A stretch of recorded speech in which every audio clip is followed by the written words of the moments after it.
Welcome to the June 23rd, 2025 City Council Special Meeting Study Session.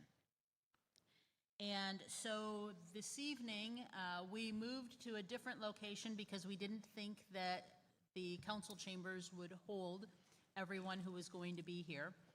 And typically, we do not have public comment at a study session, but we will tonight.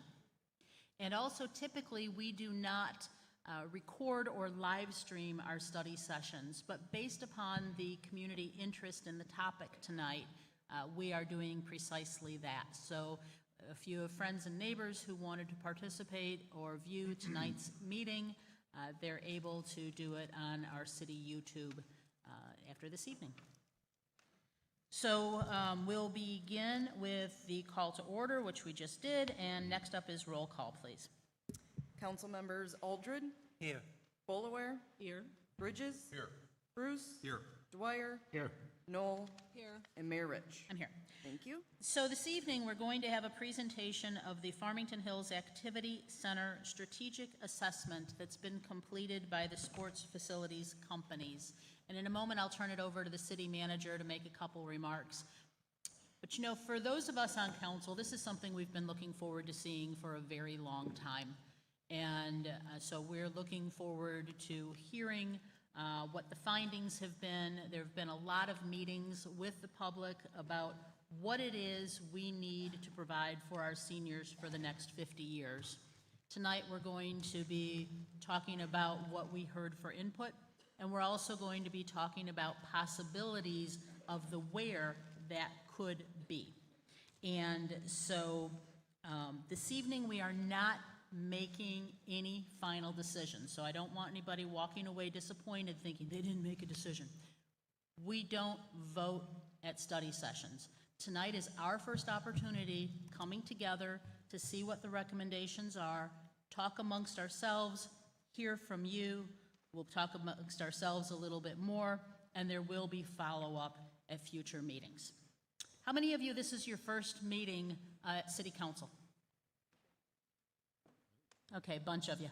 So when we get to public comment is 3 minutes. You'll see there's a shot clock on the dais. For those who are able to come up to speak, we'll call on you to come up to speak. For those of you who are not as ambulatory and would prefer to speak from your chair, let us know and we'll bring a microphone to you.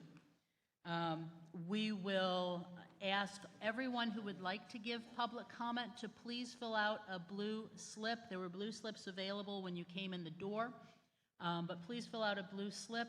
We will have public comment by Farmington Hills residents before we have comment from non-residents, just so you know how that's going to go. And so with that, we are very eager to have the conversation this evening, and I'll turn it over to the city manager.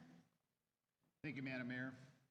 For those of you who don't know me, my name is Gary Mechtin. I'm the city manager here in Farmington Hills. I am grateful for all of you attending this evening. This is a pretty important discussion to have with our public. I think many of you have been involved in some of the public input sessions at special.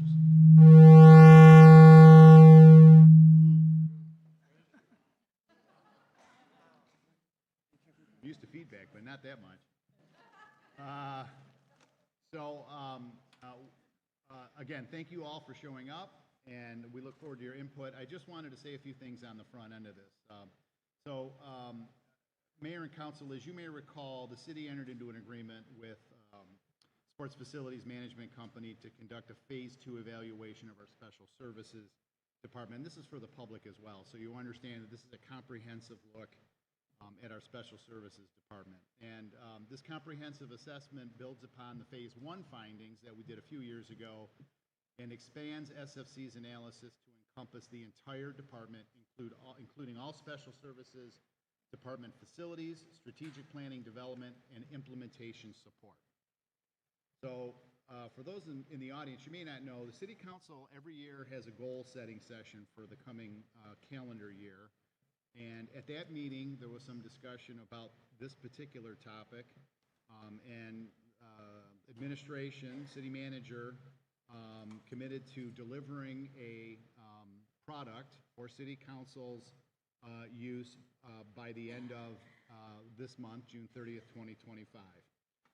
And that information revolves specifically around the Caustic Center with a full financial pro forma for some different options that City Council is considering.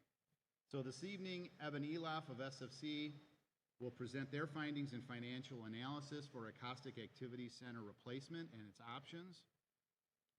And I just want everybody to know in the audience that the evaluation considers several critical factors that include construction costs, operational expenses and staffing requirements, and capital improvement funding to ensure sustainable future capital replacement needs. We certainly don't want to go down the path of, like so many other communities, where they build a beautiful facility and they have to shutter it 2-3 decades down the road because they just don't have the wherewithal to maintain those facilities. The analysis will also correlate with potential millage increase scenarios to cover the proposed expenses that I just outlined above. I also would like to let everybody know and emphasize that tonight's presentation only represents part one of a two-part financial equation. Part two, and the goal of phase two is to address the existing special services department's annual fiscal deficit of about $4 million annually, as well as the unmet capital improvement needs for special services facilities. And many of those items we discussed also at the city council goal setting session as well. So my goal as the city manager, and our staff's goal as the city manager, and our consultant's goal as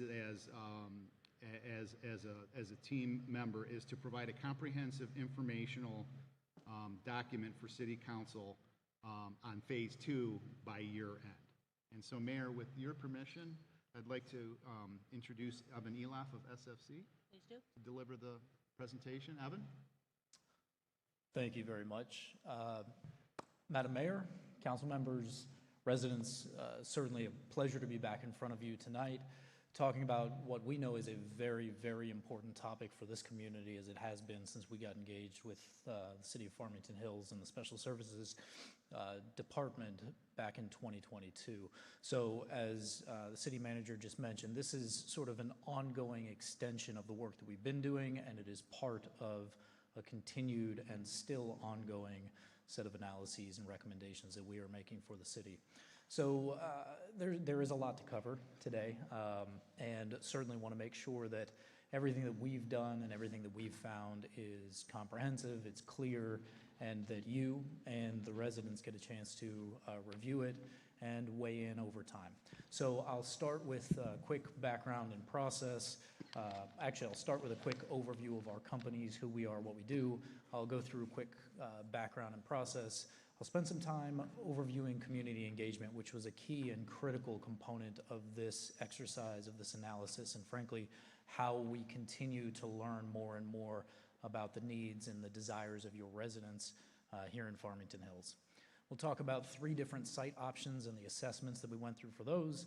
Talk to you about the recommended facility that is in most demand, would cover the most needs, and be the best option for the city in terms of maintaining service, expanding service, and making solid financial decisions as it relates to the activity center. I'll go at a sort of high level over the financial performance projections, and then wrap up with some key considerations and next steps. So just very quickly, sports facilities companies, we've been doing this for over 2 decades, this type of work. What we do is we work with communities on community-based projects focused around recreation, sports, and wellness, with a primary goal of improving the health and the economic vitality of the communities that we serve. And we've done this work all over the country and internationally. More than 3,000 communities served. We just passed 4,700 team members across the country. We have our home office based in Tampa Bay, in Florida, but we are all over the country. We actually operate in communities. We operate facilities, or in some cases, we are the Parks and Recreation Department in communities across the country. In fact, we are almost at 100 different communities that we serve through operations. And so what that gives us is a really good and clear set of information to base recommendations and projections on for new facilities, for expanded programs, for operational efficiency within a community. We're really proud of what we built. We'll see over 30, and in fact, in this year, it looks like it will be over 50 million people coming through the doors of the facilities that we operate, and they range from outdoor seasonal water parks through arenas, stadiums, RV parks, senior centers, civic centers, recreation centers, convention centers, and the like. So we, at a very basic level, say, if something is going to help people get active in a community, we want to be part of it and bring our services, bring our team of experts to bear to help the community in the way that it needs to be helped. So from a background and process perspective, just to reiterate what the city manager just mentioned, this is one very important piece of a bigger analysis, right? The broader initiative is geared towards, number one, maintaining access to high-quality programs, serving your residents really well as you have for so many years. Number two, continuing to enhance the reputation of Farmington Hills as a great community to live in, to recreate in, to visit, and to call home. And the third is to be fiscally responsible. There is a large financial gap, as the city manager just mentioned, about $4 million annual operating gap in the Special Services Division. And over time, our goal is to reduce that through making really smart fiscal decisions, through looking at all of the avenues of partnerships, of programs, of different buttons that can be pushed and levers that can be pulled to generate revenue, to contain expenses, and ultimately to give you a very long-term viable approach to maintaining and expanding the services that you offer for your residents, and especially the 50 and better population here. So speaking of the 50 and better population, their primary home today, as everyone knows, is the Caustic Center. The Caustic Center is, realistically, it is nearing the end of operational viability. There are significant challenges in terms of safety, in terms of the utility of the building, and in terms of the cost that it takes to operate that building. There will also be significant expenses upcoming in the near term, midterm, and probably long-term future if that building were to stay open. Previous studies show that at least $13.5 million of capital expense will be required in the coming years to extend the useful life. That will, if you go in that direction, which certainly would be an option, that will not be the end of the capital expenses for the Caustic Center. We expect that in the next 3 to 5 years following that, there will be additional capital replacement requirements and renovations and improvements to that building while it is still open and operating. Suffice it to say, would likely cause an interruption of service. So all of those factors were considered as we think about the life expectancy of that physical asset, its utility, its safety, the way that it serves your residents. And so in any scenario that the city decides to move forward, we do recommend that maintaining access to your programs, to your physical spaces, to where people recreate and where people gather is critically important. And so in any scenario, we would recommend that nothing is done with the intent of closing down the Caustic Center while a new facility or a renovated facility is developed. Really important to keep those services accessible for your residents. And the final piece, and as the mayor mentioned, as I think the city manager did as well, these are options and recommendations. These require further discussion and further consideration. We are not expecting that this will be the final and finite set of options. Things continue to materialize, and oftentimes after study sessions like this, more options become viable or available as word gets out. And so we are here to support in those efforts. And final punctuation, we understand, and hopefully everyone else does as well, we are not expected to reach consensus or approval. We are not asking you to approve anything tonight. This is meant to keep the conversation and to deepen the conversation as we go forward. So with that, do want to pull your attention to the community engagement initiatives. And really this was absolutely, in terms of our directive, critically important. We knew that we had to engage and hear many of the people in the crowd, many of the people who are not here in the crowd as well, and ensure that we had the full voice of the community. So we went through a multifaceted process to do that.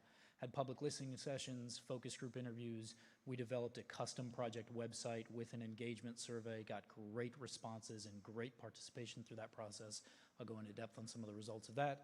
We've had a constant feedback loop with the staff and with many of the team members and many of the leaders on the Commission on Aging and others to make sure that we had feedback coming back to us constantly.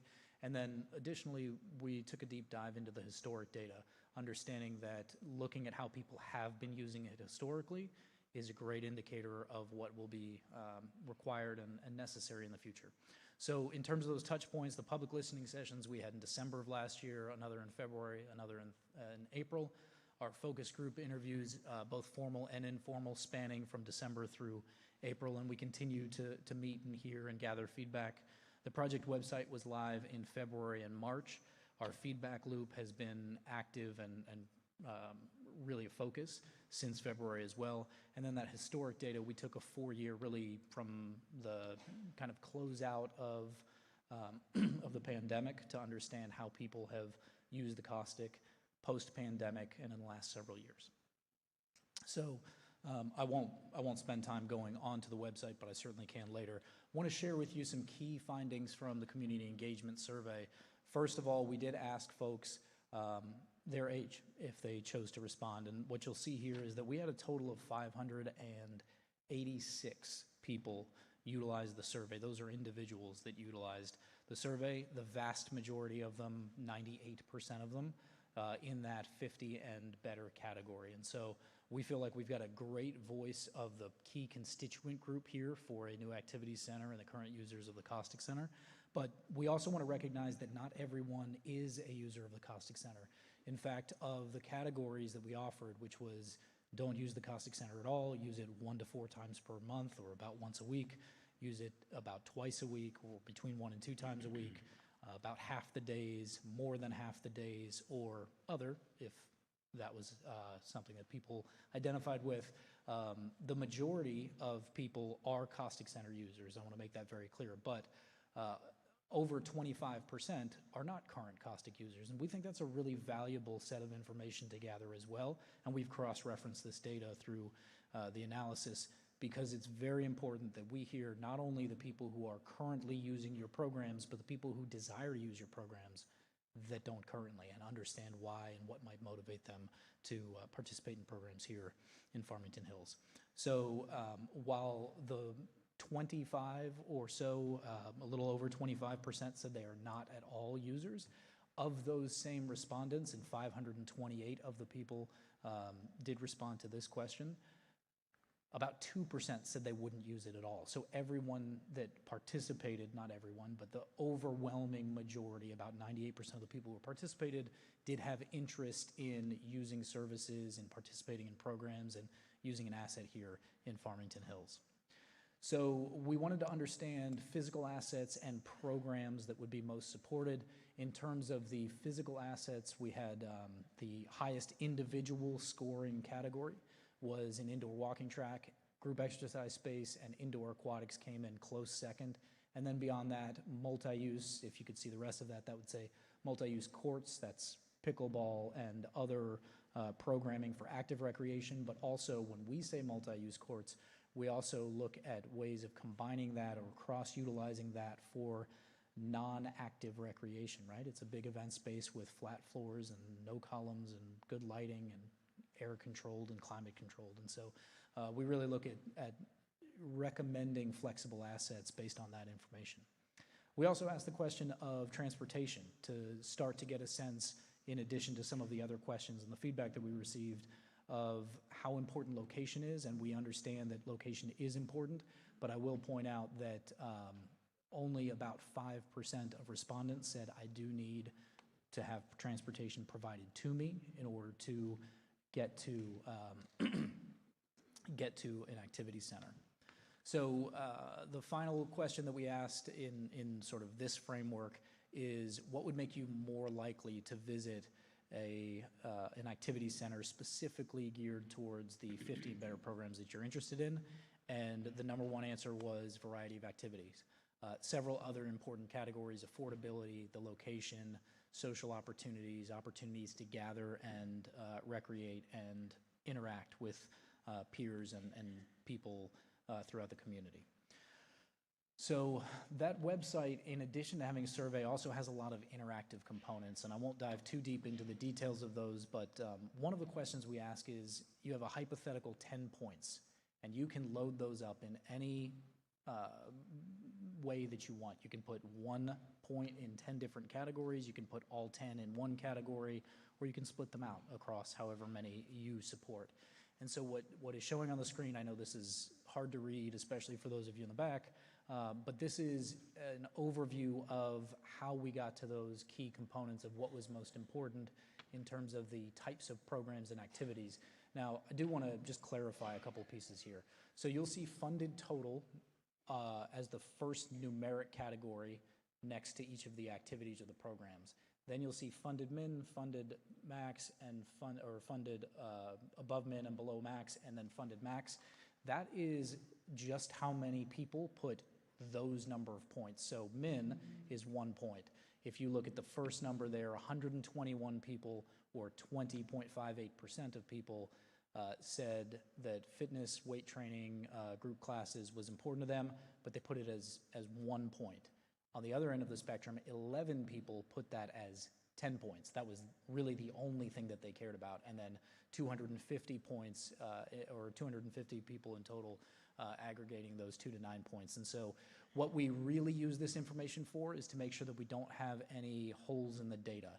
If 30 people were to be really well organized around one specific topic and come out and say, we only care about this one thing, they could quote unquote stuff the box, stuff the ballot box with all putting 10 points, but we don't see any heavy outliers in terms of these being kind of self-organized or skewing the data. So just wanted to pull that point out. We went through a large set of categories.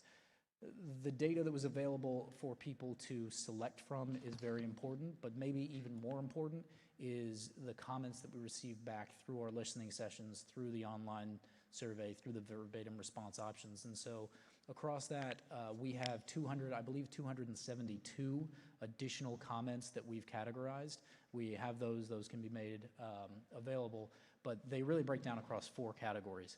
So location was one of those categories, and generally, if we're looking at those comments and sort of consolidating them and summarizing them, there is a strong affinity for the current location at the existing caustic center. I think that will be no surprise to anyone in the room. There is also a pretty strongly stated opposition to co-locating a replacement activity center with the Hawk. More specifically, many of your 50 and better folks have really enjoyed using the caustic center since the Hawk was open, and it became sort of a dedicated feeling type of a location for them. And so what their concern was primarily stated about co-locating with the Hawk is just the amount of traffic, the number of people, the number of programs, wanting to maintain that dedicated feel. And so that strong desire to keep the dedicated feel came over and over again. From a physical aspects perspective, recognition of declining quality and functionality of the caustic center, the most desired assets, you saw it in the survey, but it's also reflected through the comments: pool, pickleball courts, indoor walking track, group exercise spaces, and gathering spaces just for unprogrammed sort of social time with a coffee bar or lounge for people to be at and just enjoy each other's company. And finally, from a physical asset perspective, many, many people recognize that it would be much more convenient for them and their peers if this is a single-story building and not a 2-story or a 3-story building. So third category, programs and services. First, this does not surprise me based on my history here and interacting with your staff, both the leadership staff and people on the ground. There's a very strong connection to the current staff at the Caustic Center. People feel like they know who the staff are and the staff knows who they are. And that's a really important piece. And so that continuity of service and the connection with the staff, we need to make sure that that is maintained throughout any of the options that are considered and ultimately the option that's selected. There was a pretty significant request for expanded times for some of the 15 better programming, recognizing the current schedule is not quite as convenient for people who are still working, right? In 50 and better, you've got a lot of people at the 50 and older range that are still working full-time, part-time, or have other obligations, and so some expanded weekend and evening opportunities came up several times, as well as more classes, both for passive and active recreation, speaker sessions, field trips, et cetera. And then finally, affordability came up again and again. There is some price sensitivity, particularly if you think about what the entry fee is for a day at the Hawk, which gets you, pool access, fitness center access, et cetera. People want to make sure that they have the ability to access the Caustic Center, and they would like to not pay the same rate that they would pay at the Hawk for all of the amenities and services that are offered here.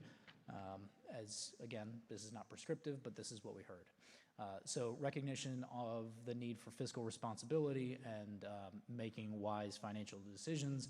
And of course, as we would expect to see in effectively any community that we work in, there is concern over increased taxes and wanting to have a very clear picture of what that means, not to have some sort of ethereal or unclear commitment to doing this through taxes or not through taxes. And so that was a key piece, but those sensitivities to potential increases in taxes was brought up several times. So as we've gone through this process, as you know from our previous work, rebuilding or renovating at the Caustic Center current site is certainly an option. The Hawk and co-location here with this building is an option that's been talked about a lot. And a few months back, or several months back at this point, but earlier this year, Oakland Community College came to the table to talk about what the future would be for an activity center, and it became very clear very quickly that that is an option that should be explored, and I'll talk a little bit more about that. So with each of the three options, we went through a process to understand several different characteristics of the site. What's on the screen right now, I won't go into the details here, but in 3 slides, I'll show you a side-by-side. So we wanted to look at how each location, first and foremost, fits into the population base, and we look at things from a drive time perspective, right? Walkability is great, multimodal transportation is great, but we pull in a 10-minute drive time as a key indicator of the differences, even though all 3 of these locations are fairly close to one another. They do have significant differences in terms of how many people can reach the location within a 10-minute drive. And so we looked at it for all 3. The first was the existing caustic site. This is the information on the Hawk, and this is the information on OCC. So when I stack those up, just to give you a sense of how they differ, there's a marked difference despite their relatively close proximity in terms of total population size. That's the first line there. So with the current site where the caustic center is, about 63,000 people live within a 10-minute drive time. If you go out west to the OCC site, that number goes up to about 91,000. So there is a difference there. The median age is all generally in the same line. Median household income, which can be looked at as a positive in a lot of different ways, but not all kind of the same way. Median household income is markedly different across those 3 sites as well, with the people who live within 10 minutes of the caustic center having a median household income of right around $74,000 per year, and people within a 10-minute drive of the OCC site having above $93,000 per year. All that information, by the way, is based on census data and ongoing updates to local demographics. We use a system which is sort of considered the gold standard for demographic reports. It's based on ESRI is the name of the organization. Happy to provide more information on that. So the population base is one very important piece, but we also wanted to recognize all of the other benefits and challenges that need to be considered with each site. And so with the caustic center site, starting there because it's the first one that we looked at, to recognize the strengths of this site or the key benefits. First, it is clearly of the known locations, and I would say that just for your edification, the OCC is not a known location. I think most people, when they were providing feedback, were thinking, is this going to be where it is, or is this going to be at the Hawk? We didn't at that time have a tremendous amount of additional information, but this is clearly the site that is preferred by your respondents to the survey and the people that we've interacted with. There are some opportunities there with Rose Senior Living and the current and future development plans for that to create some partnership opportunities. We've talked to them several times. A couple of the ideas that have been met warmly, we won't say that we have definitive points on this, but that Rose would be interested in a potential unit-based income stream. I'll oversimplify that, and this is not the terminology they would use, but think about sort of an allocation almost as if there's an HOA that goes towards the activity center because people would be living right on the same site. There's also the potential for shared use of space. The building that they currently have meets their current needs, but if they were to expand with more residential units, they would certainly see some additional opportunities and needs in terms of physical space for events and meetings and different activities, and so there could be a shared use of space component to that as well. Obviously, the building is there, parking is there, utilities are there, and so not that those wouldn't have to be touched up, but existing infrastructure is a benefit of that current site. And then, of course, because of where it is and how it's being used currently as a site, not necessarily as a building, but as a site, it does provide that dedicated space feel that is very desirable for your 50 and better population. From a challenges perspective, I'll just start with the demographics and socioeconomics that we showed on the previous slide. It is the smallest population. It does have the lowest median income. This is a challenge from a revenue generation standpoint, depending on what programs and services could be added that are revenue generating, but it also does create that counterbalance of serving a lower income population in this location. If this facility, and I'll clarify this on the next two slides, were the new facility or a retrofitted facility were to be built at the caustic site, the city would maintain some or all of its land, and there is an option to sell that land as Rose Senior Living gets developed, and so both in terms of a land sale and the property taxes that would come from more residential units being developed, those would be eliminated if you maintain this parcel of land and build or retrofit on the current site. From the Hawks location perspective, this does, and it is the only one of the three that creates operational efficiency opportunities. If you think about lifeguarding as an example with the pool that's here and a pool that would be different, but still a pool requiring lifeguards at a new activity center, staffing and programming and shared use of space from an operations perspective would create some key benefits for the Hawks site. It does create a hub for active recreation. This is a very well-known, very well-loved location for many of the services that are offered through special services and available to the community, and that would further bolster this location as the place to go for recreation. And it, of course, if nothing is rebuilt or repurposed at the existing Caustic Center site, that opens the opportunity for that land sale and property tax income.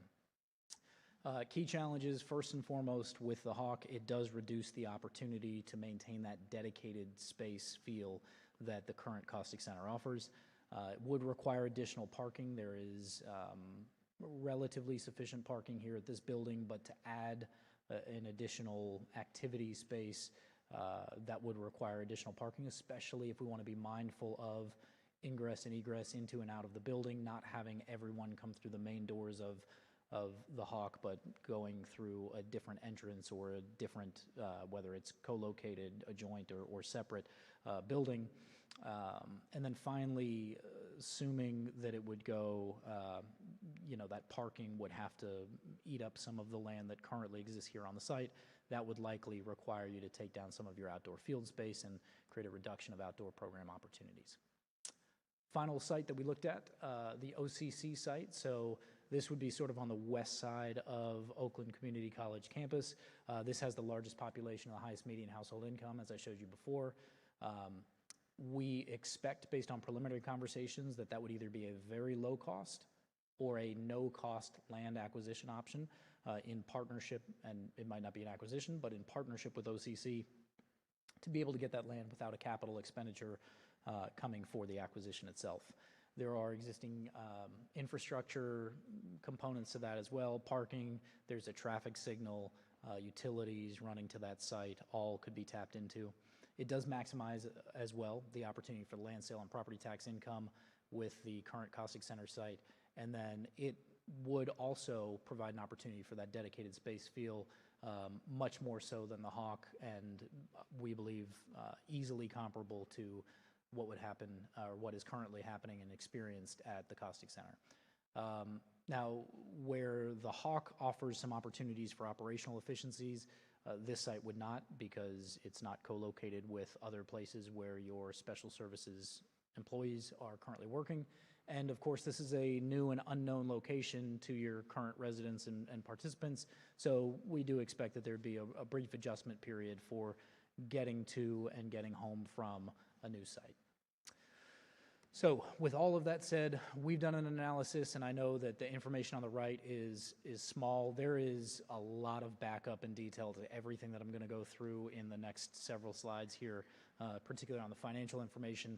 But the facility that we're recommending has three primary components to it. First is a multifunction space. That's where you would have your multi-use courts, but also be able to host some of your large group gatherings. Obviously, today, if you walk into the Caustic Center several days a week, the largest room is filled with tables and filled with people, and so we would have almost 11,000 square feet of space dedicated in that multifunction space for convertible use, whether that's active, pickleball programming, or whether that is for a banquet or a special event on a holiday. An aquatics center, 25-yard, 6-lane lap pool. We would recommend that this is, kind of a traditional pool in terms of swimming for fitness, in terms of group exercise, in terms of swim lessons. So we're not talking about a terribly deep pool. 5 to 6 feet is typically the depth that we look at for a pool like this. We would not recommend any level of diving in that pool with that depth, of course. But to be able to serve the majority of your programs and your local needs, but also to be able to host a swim team for practices. You may have some high school dual meets. There will not be a significant number of meet opportunities in a pool like this, looking at the demand and the cost to build. We also recommended wet-dry programming space. So whether you've got a birthday party there, or whether you've got a lifeguard training certification class where people are in the pool and then out of the pool and in the pool and out of the pool, having some dedicated space for that. And then flex space, and flex space is pretty much the all-encompassing everything else. So that's where a walking track integrated throughout the building is couched in that space. The commercial kitchen to make sure that we still have the very important food programs that are, excuse me, that are currently offered at Caustic Center, and making sure that we still have space for that, admin and office space. And then I do want to recognize that based partially on demand and based on best practices for developing facilities in today's day and age, we've recommended not only 2 group slash restroom slash locker rooms, but also 3 individual changing rooms where, whether that's for kids or adults or just individuals who don't want to be in the group restroom and locker room, they would have a dedicated space to get changed, use the restroom, and freshen up. So the total building is about 40,000 square feet in aggregate, and including parking, which based on your current parking at the Caustic and how that gets used, particularly on major event days, allocating 300 spaces of parking for that space, which would not be needed every single day, but certainly on your biggest days, having 300 available spaces, that would be about a 4.6 acre site. So we've also taken a look at cost of construction based on the facilities that we are currently developing, and we're in construction of 31 facilities across the country, so we have real-world, real-time data on all of this. We've produced a low, mid, and high-level opinion of probable cost. So land cost we expect to be 0, or potentially in the case of the OCC, there might be a very small acquisition cost, or it may also be 0. Hard cost is the cost of the physical structure, the field and sport equipment cost, and the furniture, fixtures, and equipment. Those are all the specialty components that go into it. Soft costs, both for construction and operation. On the construction side, those are your architecture, engineering, and construction and related design and construction fees. And then soft cost of operations is the cost of building the business, if you will, the business that happens inside the building before it's open. So you'll start paying and training some staff. You'll have some operational startup expenses. That's will be layered in there. It's a TBD line currently. Also want to make sure that you recognize 2 key components of these prices. We do have a 10% contingency on all of these numbers to allocate or allot for changes in the cost of construction. We've also added in a 9% escalation, knowing that today is not the day that you put a shovel in the ground. That will be sometime in the future. And so 9% is typically what we're seeing and projecting right now in terms of the future inflation costs for 3 years from now, about 3% per year, which is slightly higher than pace has been previously. We wanted to make sure that if this is something that gets started in 12 months or 24 months or whatever it is, that you don't have 9% or 6% or 10% more than what you budgeted in terms of your total cost. On the financial performance projections, I just want to recognize we have delivered a very detailed institutional-grade financial forecast. This is just the summary of that. There are specifics in the back end of how much gets charged and how many registrations and how many times you can offer each program per year. We have that for all 3 sites. And we're only going to show you one because as we went through the process of looking at infrastructure, use of parking, the potential for a relationship with Rose, if it was at the Caustic Center, operational efficiencies, if it was here, et cetera. All of those analyses effectively came back to being at maturity within about $50,000 of each other to the bottom line. And so to keep it really clean and simple for discussion purposes, we're saying that this is regardless of the location, and things will change and evolve over time, but today, in this snapshot, you're looking at effectively the same financial obligation and commitment for any of the 3 options. And so we started with revenue. Again, there's a lot of detail behind that. This would be capable of expanding some of the current uses of the Caustic Center into a new activity center, and so you do have some additional revenue opportunities. As you'll see from the senior center perspective, we have very limited growth. The actuals this year are $278,000. That's only going up to $286,000, just a few more people using the facility as we ramp it up. And then some great opportunities in aquatics. Keep in mind your pool is oftentimes not operating in that facility. It is aging. It is definitely under repair a lot of times, and it's not an ideal pool scenario. And so we do see a great opportunity to increase what you're doing in aquatics and drive some more revenue there. The senior nutrition and SMART grants for transportation we would expect to maintain and still go through grant funding for any revenue that's generated for that. We do think that in combination with the other assets across the community, there is an opportunity to sell some sponsorships and get some advertising revenue. And then the only other additional part is if you build this, we don't recommend calling this a 50 and better center. We recommend this is an activity center. And so when it is not in use for 50 and better programming, that building, which you would continue to pay debt service on 24 hours a day, 7 days a week, you should use that space. And so we do have some room in court rentals for sort of off-time programming from the 50 and better, but where that facility could be used really well for other programming, youth basketball or volleyball as an example. So with every one of the revenue lines, we associate a cost of goods sold. The cost of goods sold is the cost of delivering that revenue. So those are the variable expenses associated with that. So in year one, as we would project, or as we do project, that you'll be about $1 million in revenue, growing to about $1.36 million by year 5. The cost of goods sold need to be taken out of that to get to gross margin. That's $388,000 in year 1 of operation, growing to about $617,000 by year 5. That amount of money is what's left over to cover as much of the overhead expenses as possible. And so the overhead expenses we break into 4 categories.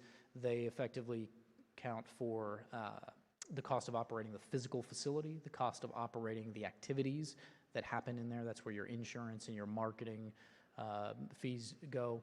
Your management payroll, which is reflective of the current staff and the requirements of a new building. And then taxes and benefits aligned with your cost of employment as a city here. And so the net operating income as just the operation does require an annual subsidy, as does the Caustic Center currently, right?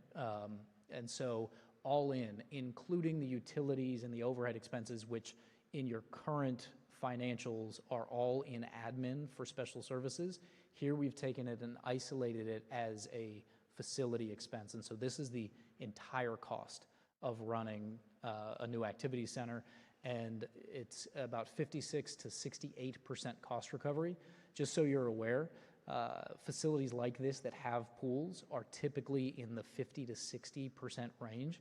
And so we think that based on the phenomenal job that Special Services does currently of offering programs and generating revenue through programs, even at that facility, which has lower revenue certainly than this facility, that right out of the chute, you'll be right in line with the average and have an opportunity to, through proper programming and proper operations, actually get above that 60% threshold and be more in the top performing range for a facility like this, which again is an activity center with a pool. And we rarely see those get above 70% in a community like this, but you'll be right up against that benchmark. So, of course, if we're not recovering all of the expenses, then we have to layer in. We also have to consider debt service, right, on that $21 million building. And so we've added in below the net operating income an analysis to get to total net income. That includes debt service. It includes the allocation of the existing millage, which has a $400,000 annual earmark for the activity center. So that's been loaded into this as an offsetting revenue stream. I'll talk to you about the new city millage that we would recommend to bring this into full focus, and then a capital improvement fund to make sure that you can continue to invest as things break or wear down or need to be replaced inside the facility. And so we've recommended an allocation of $200,000 per year. You won't really have to start spending that money until years 6, 7, 8, 9, 10, or beyond because of the type of building this is. So that's not regular daily replacements. That is actual capital replacements. And so the point of starting that in year one is to start an accruing fund that then you can draw down from rather than have to make a special request out of the general fund if you have a roof leak or an HVAC unit issue. And so by including debt service, millage, and capital improvement fund all into the total picture, we wanted to see what it would take to get to cost neutral in the first year. And obviously the offset for that is primarily that new millage. But after that, if you stabilize those additional income streams and expenses, this facility would then be able to cover not only its capital improvement fund, where we're recommending allocating to the tune of $200,000 per year, it would cover that in year 3 on its own. And so you could retire that from this portion as long as we've got the appropriate allocation of a city millage. And so just getting a little bit bigger on the first 3 and pulling that into full focus, that $775,000 a year operating expense naturally declines to about $690,000 by year 3, and then we work everything else into it. We do get to that cost neutral in year 1, and then being able to cover some of its costs that we've added in years 2 and beyond. So key considerations and next steps. Number 1, the city recognizes that there's need and community support for a new activity center to replace the caustic center, especially given the fact that it is, as I've said before, nearing the end of its operational viability, that the city recognizes that this is part of a broader plan and approach to making special services as effective, as impactful, and as fiscally responsible as possible, maintaining access to high impact programs, enhancing the city's reputation, and reducing the financial gap on an annual basis well below the $4 million that it sits at this year. Our analysis does suggest that a new activity center, whether it's at the existing site, this site, or OCC, or somewhere else, it can meet the goals and the demands of the community. And so strongly recommend considering which direction to head and working towards that plan in the near future. The other portion that I mentioned before is we think it's critically important to recognize that once the 15 better programs are done for the day, that doesn't mean the building is done for the day, that we do use that as truly an activity center for other community endeavors. And each of the 3 sites that you have to consider, they've got their benefits and challenges. And so that, I know, will be a key component of the discussion going forward. So related to that broader initiative that I've mentioned in reducing the financial gap, a couple of things that I want to focus on, and these are not technically in order, but you could consider these sort of in order. The strategies to continue down this path of decreasing the financial gap. One, expand existing partnerships and establish new partnerships. That's something that absolutely needs to be done here in the city. Excuse me.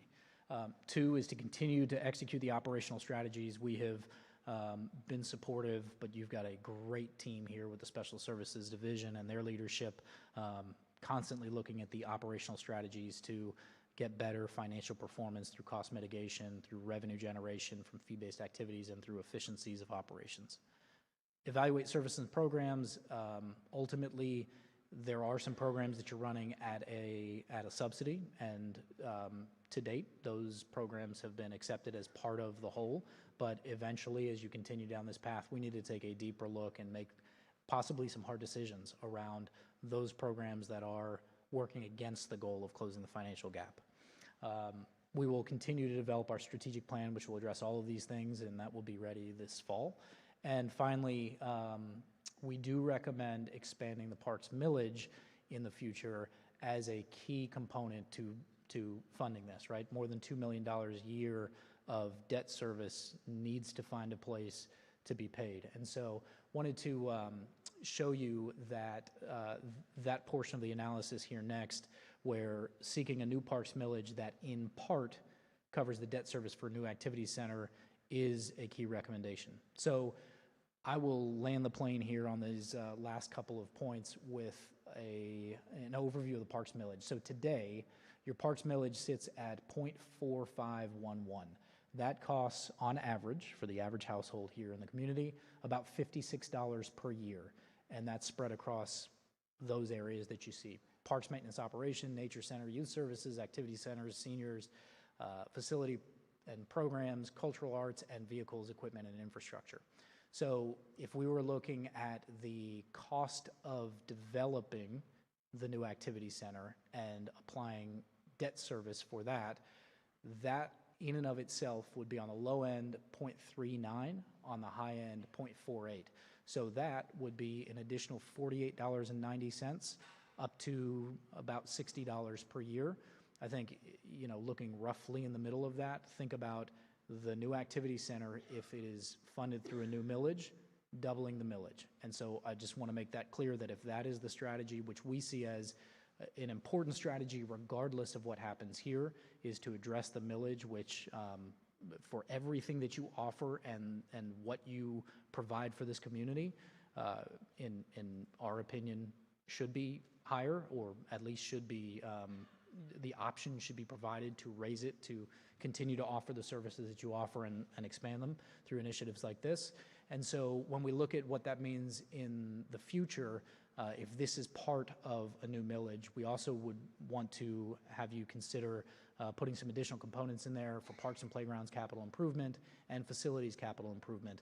Those things that right now would rely on your general fund and an unstructured sort of funding mechanism, this would give structure to it and provide much better parameters for you. And so we don't have those numbers today. Those are TBD, but I just wanted to put it into the framework of you've got existing parks millage, you've got new parks millage for debt service, and then you've got some other components that parks millage could be used for. And so we were talking about, you know, roughly double and then possibly plus some for those other components of what today's current millage is for your average household here in Farmington Hills. And so with that, that is everything that we wanted to share with you tonight. Happy to answer some questions before we turn it over to public comment. Thank you very much. So I'm guessing that everybody on council has questions. So, Dr. Bruce, would you like to go first? Sure, thank you. Thank you for the presentation, very thorough, very comprehensive, and informative. Can you hear now? Yeah. Okay. So 2 quick questions. Did your analysis take into account the new Oakland County millage for Parks and Rec that we're going to get in terms of factoring the costs and the bottom line for us? So we've been directly involved in those conversations and strategies for that.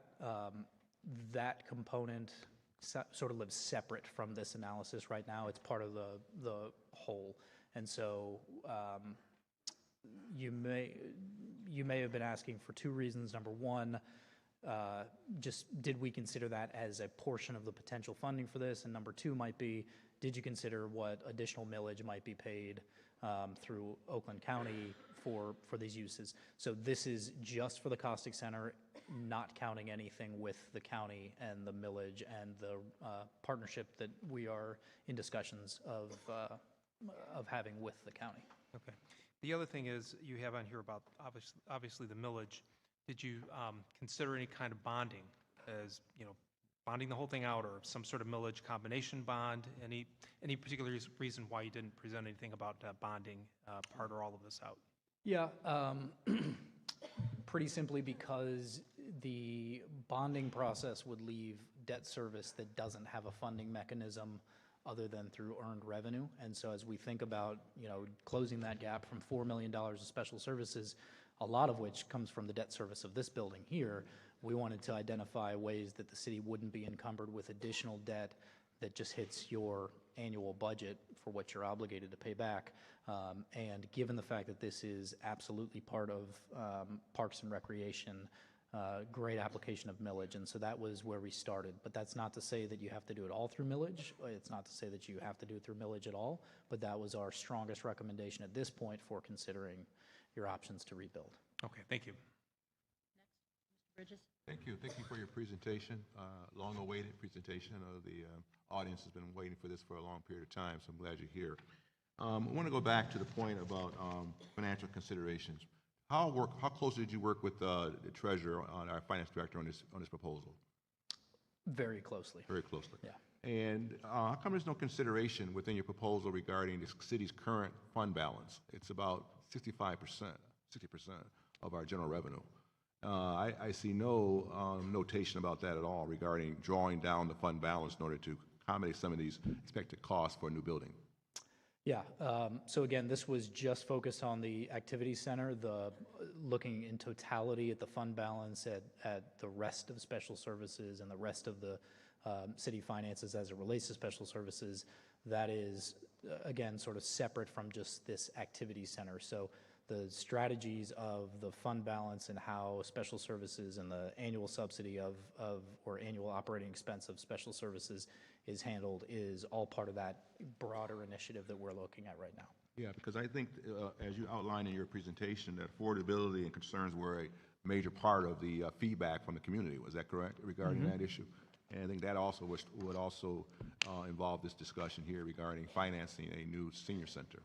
And so I just want to make sure that we have, I know we're going to have this. I'm not saying we don't, but we need to make sure that we have a clear understanding about the community engagement survey would indicated there were some concerns about affordability.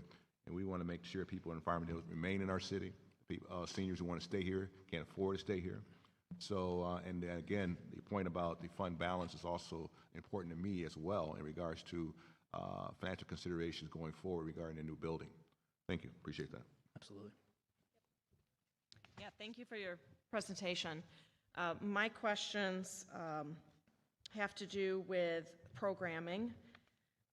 You mentioned that we are offering programs that are being offered at a subsidy.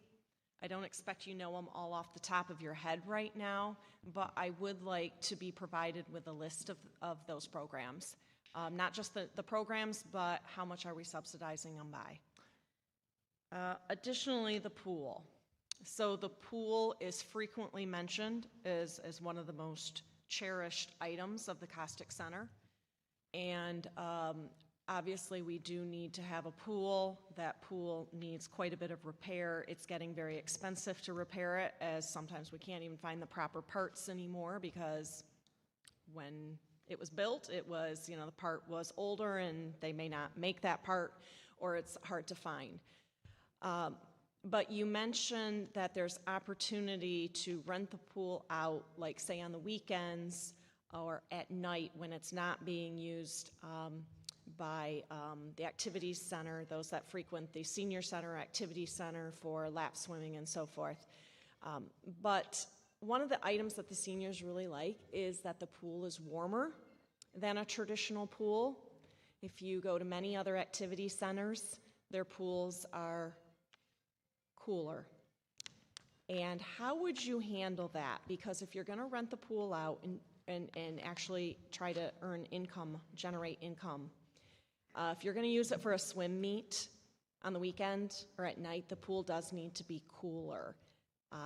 But we want a warm pool for the seniors. So is there a way with a heating system that you can actually change the heat that quickly within a couple hours? Is that a feasibility, or is there the possibility of putting additional lanes in and putting a divider in where you can actually have separate chambers with different heating controls, or a separate therapeutic pool that's kept warmer that could be used for water aerobics and so forth by the seniors? I mean, how do you propose doing that? Because it seems like that's a key component of generating revenue, but yeah, we have to have a warmer pool for our seniors. I Yeah. know that's something they really enjoy. Yeah, absolutely. So I won't bore you with the details of it, but just the very brief version is if you're talking about a lap pool or competitive pool, you're typically in the 78-degree range. If you're talking about a warm water recreation pool, like what we'd expect the Hawk to be kept at this pool, you're talking more like 86 or so, 86, 87 degrees. Typically, a single body of water is that no man's land in the middle, where you do your best to make people happy and ultimately you make everybody a little bit upset because it's 82 degrees. So the recommendations that we've made for a single body of water, I would love to expand that with a second pool. If we did, I would recommend in this community, based on current uses, we would stick with a 6-lane, 25-yard pool, still have the ability to host lap lanes, competitive swimming practices, but then have that second warmer body that we could keep it at 88, maybe all the way up to 91 if it's truly a therapy pool. That is a smaller body of water. The reason we didn't do that right now is because our primary recommendation would be, as you look at number one on the list of things to do, is partnerships. If a partnership with a medical service provider or healthcare provider could make better use of that smaller therapy pool and provide some opportunity to get some capital to decrease the cost of construction, that would be highly desirable. I just want to give you the reality of building a pool today versus everything else. The dry space in this facility we see right now as being between $300 to $350 per square foot in construction. When you go to a pool, the national average is $815 per square foot. So every square foot that you add of aquatic space is 2.5, almost 3 times the amount that it would be for a square foot of dry space. And so thinking about the cost, the millage, the price sensitivity, et cetera, that's where we landed right now. But I would absolutely be open to the idea of continuing the evaluation of those opportunities as part of this before anything goes to design documents for this facility, and see if there is a way within a budget that works holistically across the financial opportunities and requirements of this to add a second body that could be specifically dedicated, smaller body, probably more like a 3.5 to 4 foot depth. Lessons pool activity pool is typically what we would call it, or a teaching pool that could be kept at 88 to 90 degrees. Okay, and just to add on to that, OCC used to have a pool quite a long time ago now, probably, I don't know if it's been 10, 15 years, it's hard to remember. But that campus is being reconfigured, and it's going to be a medical campus. They are moving their culinary arts school into Royal Oak, and instead all of their medical tech training and all of that will be at the OCC Orchard Ridge campus right here in Farmington Hills. And they are, I'm sure you know this already, but they're looking at potentially adding in, one idea is a therapy pool. So have you reached out to them? I know OCC is one of the sites that's being looked at. Has that potential partnership been explored other than initial conversations? I mean, is that something that's an actual reality, or is that just kind of pie in the sky, probably isn't reasonable? I can't speak in depth on where that's heading. We are kind of generally aware of it, but I've not had any specific conversations so far, and that absolutely is a component of the conversations. I'm not sure if the city manager has had any. Thank you, Madam Mayor. Councilmember Knoll, yes, we have had. Mike, Oh, can't hear you. You can't hear me? How about now? Put the mic closer. How about now? Okay. We had conversations. We have had conversations with the folks at OCC, and they're very excited to actually have us on their campus for exactly the reasons that you spoke of. A lot of synergies with their students, their medical tech programs. They're also going to have a dental hygienist program there and some other things, physical therapy training, those types of things. And so, yes, we have had discussions with OCC for, as Evan's presentation said, a lower and no-cost bargain here. And I think the other thing that the OCC leadership is very interested in is also having, outdoor walking paths throughout the campus with perhaps an art park, things of that nature.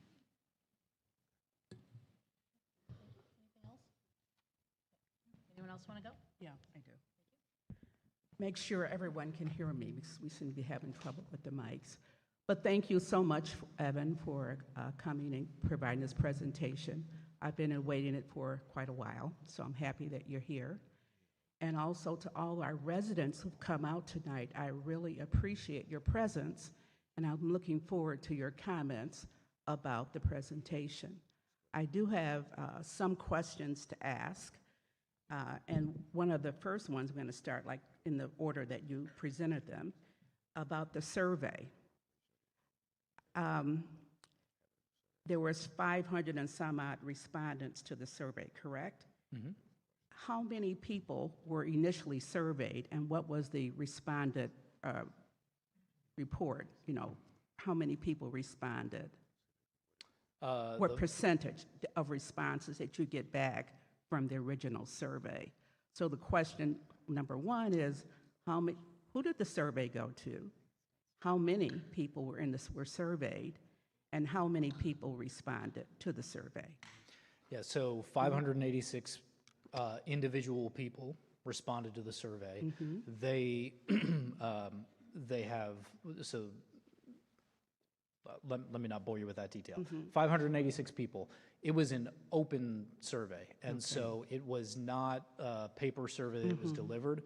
We, through the city and through special services and directly at the Hawk, made it available online. So it was accessed through a website or through a QR code.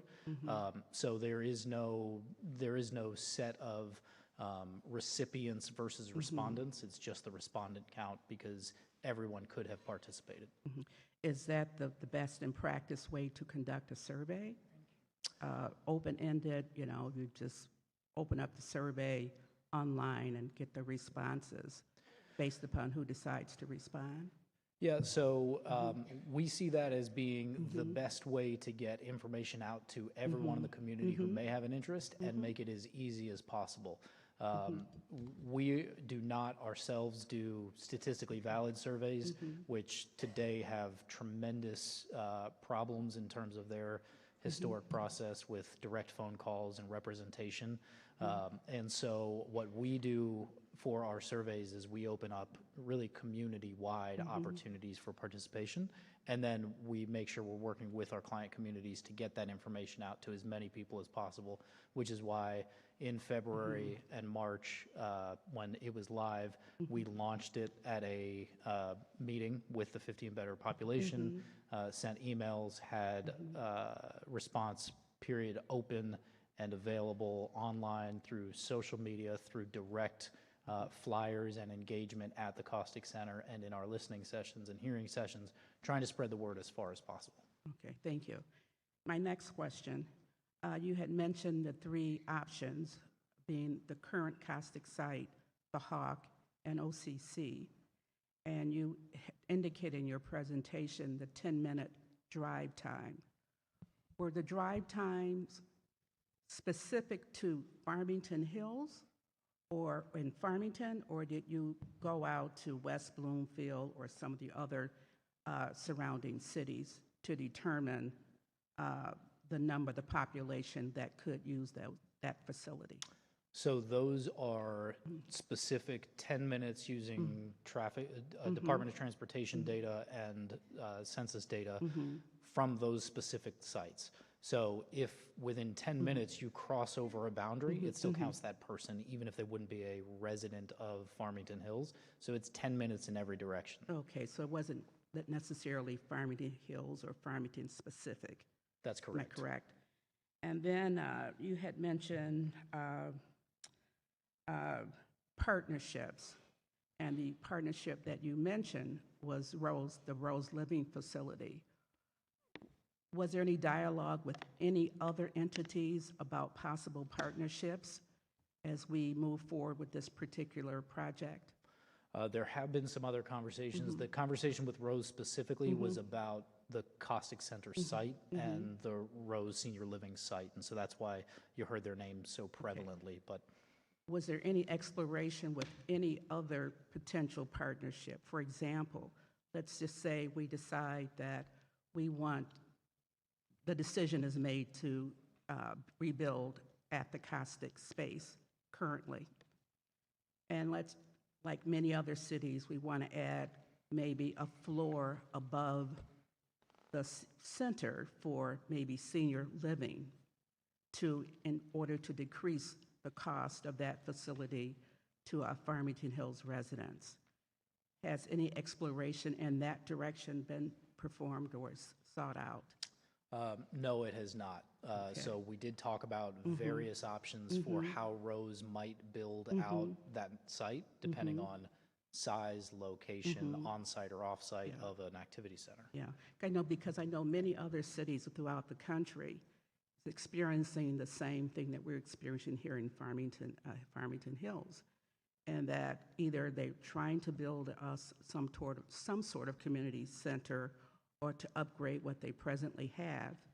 And one of the things that they're exploring in order to reduce costs to the residents is to seek some type of partnership with either developers in order to defray that cost. But what you're saying that we have not explored that at this point, other than with Rose Living Senior Center. That's correct. Is that correct? Just so you're aware, we do this type of work all over the country. 85% of the projects that we work on that move forward from, an analysis like this into funding and construction, 85% of them have some level of public-private partnership in today's world. So we live and play in that space every single day. That was not something that has been explored to this point for this project, but absolutely those partnerships need to be at the top of the list as you continue down the path. And then I guess my last question is just 2 years ago in Farmington Hills, we approved a millage for the Oakland County Parks system, in which they're bringing dollars into our city to help out with our Heritage Park. And I heard you say that so far what you presented here does not incorporate those dollars that may be coming in from the Oakland County Park system.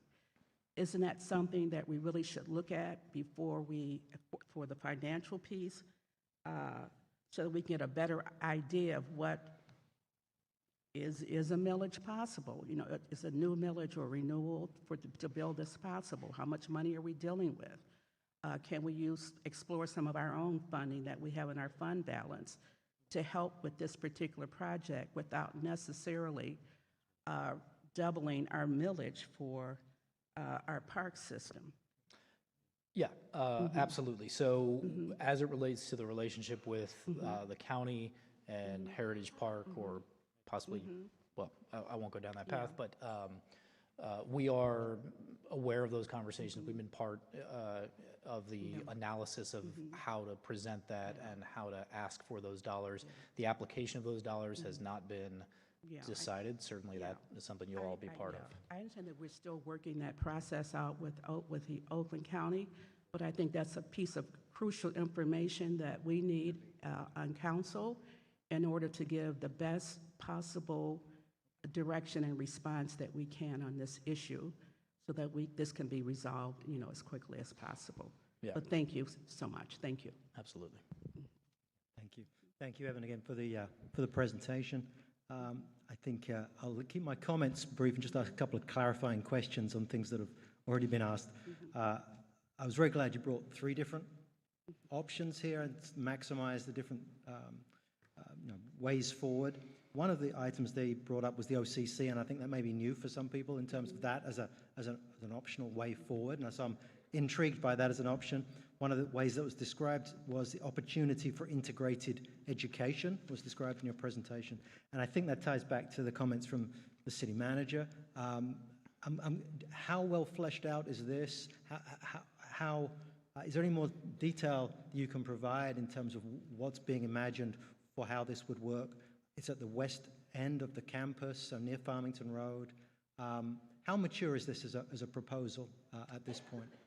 I don't want to overstate it. I will say that the interest and opportunities have been discussed. The mechanics of that relationship have not been solidified yet. I think we want to walk this a little bit further down the path before getting into the specifics. But absolutely, one of the key pieces that has been talked about is the opportunity to use this as an ongoing educational opportunity that creates benefits for students, for the college, and frankly for the operation as well, as we can get staff in there and people who are providing additional services as part of their education. Right, okay. A couple of related topics. So it's also, if that location there would be within a mile of the YMCA, which is at 12 Mile of Farmington. Has there been any thought about how that works into either in terms of overlap or collaboration? Is there any discussion of that? Yeah, we've had some conversations with the YMCA over the last several months. Their direction and their path in terms of what they are looking to do is not completely clear at this point. There certainly, I think, would be some overlap, but we would try to look at that as opportunities for synergies, right? And so the YMCA has had a lot of physical facility issues as well, and as they're thinking about their future and where they're going to be drawing money, I am aware that they applied for a grant last year, that they have talked about some other pieces across their association and how that might impact Farmington Hills. As of right now, we are counting them as a service provider that competes for activities and programs, but if there is an opportunity in the future to form more of a partnership, a programmatic relationship, possibly also a lifeguard relationship, because both have been stretched at this point, that's certainly something that we've talked about internally but have not matured with the YMCA. Okay, thank you. And lastly, just picking up on the point that Councilmember Bolaware asked there about 10-minute travel distance, was there consideration of doing it the other way around, which was instead of 10 minutes, what's the population? From a services point of view to Farmington Hills, look at the population of Farmington Hills and what's the average travel time for the different locations. In other words, making it more Farmington Hills resident-centric as opposed to purely population-centric. Good question. We did that as part of the 2022-2023 analysis. I don't think that we looked at it at this point because we were looking at land that would be zero cost or very low cost as a primary driver. I would think it would work out the same way. OCC is more central in the city, so probably a similar outcome, I would think. Very, very possibly. We'd be happy to look at it in that direction as well. Okay, thank you. Yeah. Thank you, Madam Mayor. Can you hear me? Okay. Appreciate the information you provided tonight. Very interesting. I do have a major concern, and that's your opinion on the cost, the probable cost. Can you tell me how your opinion came up on a probable cost? Because quite frankly, I want this thing to go through. I think everybody in this room wants a new senior center, no question about it. The new senior center should be something that we think that we have for 50 years. But we want to make sure that when we do it right as far as the cost. And I look at the cost as you projected here, and I get concerned when you say it's your opinion. Well, could you explain how you came up with your opinion on this? Yeah, absolutely. So, first and foremost, we are currently developing 31 my company is developing in construction 31 facilities across the country. So we have real-world, real-time data, recent bids. We've also done research on cost of construction. We have a whole bunch of industry information. We then also localize that with local cost adjustment factors, and then we layer in the contingency, the 10%, the future escalation. So all of it is based on real-world, real-time construction data from comparable facilities, including courts, support space, locker rooms, aquatics, et cetera. Are you kind of basing it on the 40,000 square feet that you're projecting at one of the 3 sites? Are you taking the 40,000 square feet and then dividing that as far as how much square footage or square foot it would cost? No, it's a much more detailed analysis. So the full pro forma has the detail of it, but you would see, as an example, the warm shell cost for the dry space at $170. The warm shell cost of the aquatic space at its number. You would see all of the detail behind each one of the recommendations we have, including a budget for computer and hardwiring technology, including a budget for basketballs and pickleball nets and everything else. So there is a tremendous amount of detail behind it. The reason we call it an opinion of cost at this point is because it hasn't gone through a cost estimation, because it's not a design building yet. So that's where we sort of use that nomenclature to just make it clear that this is not a cost estimate based on a design. It's an opinion of cost based on a facility program and today's costs with the factors for future costs. Okay, so what's the next phase as far as determining what the cost would be if we're going to go after a millage, which we probably will? And make sure that what we're putting in the millage is going to be enough to take care of it. And you know there's always overruns. There was overruns here at the Hawk. Yeah, absolutely. The overruns are why we layer in the 10% contingency, but the next step would be, once a site is selected, to do the environmental and geotech testing on the actual site, so you can get a specific site work cost done. Then it goes into design, and then once the design documents are in place, then it goes, depending on how you structure it, then it goes for the full cost estimate. So it's a series of steps that are meant to build on this. We take a conservative approach with the numbers that we're providing to give you future-facing costs, but absolutely recommend, with volatility in the construction market and the cost of steel and where is it going to come from and what are the tariffs going to be at that time and whatnot, all those factors will need to be evaluated very specifically, very close to construction time to get a guaranteed maximum price. So what would be your timetable after this is approved by the City Council to move forward to one of the 3 locations and put this in cement as far as what we're going to ask for from the residents for the funding of the new senior center? So I think we can talk about the timing of votes as one item. I'll focus, and I'll leave that to administration, or maybe the city manager wants to weigh in on it, and then. Madam Mayor, if I may. So there are several questions that council is posing, and I've got responses to most of them. This is a good question for us to respond to. And Tom, I don't know where you are, Tom Scribola. Want you to come up, but when council's done, if I could have a moment to kind of do a final wrap-up of those questions before you go to public comment, I'd appreciate that. Okay, thank you. Yeah, I'm all set. Thank you. Thank you. So, Evan, thank you for the presentation. One of the first things he said in the presentation, I think I can pretty safely say is agreement across council, is there is no interest in closing the caustic center before we have a facility that's going to provide appropriate services. So just no, okay, please don't, hey folks, this is a council meeting, so we're gonna refrain from clapping and outbursts and all that, so we're just gonna, take it in. But let's just take it into consideration. I really don't see any of us up here wanting to close the caustic, and we've all heard from a number of people in the community. We've received the emails of rumors of the Costic's going to close in December, and we've had this a couple of Decembers now. That is not the plan. So I just want to make that clear for everybody. How many of you who are here tonight did the survey? Okay, so that's a pretty good response, so thank you for that. Thanks for your participation. So government's not a business. We're not here to make money, but at the same time, we're here to serve our residents. And so, Evan, if you could go back to the chart that says site options, please. Yes. It has the map.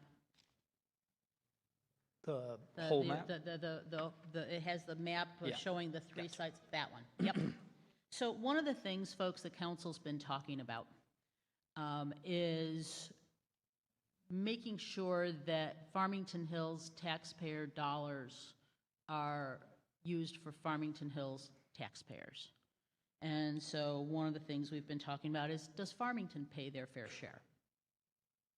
And we're having conversation about that. When you talk about 10 minutes within driving distance from a site, as I look at that map, we see about as much of Southfield on that map that is missing from Farmington Hills to the west.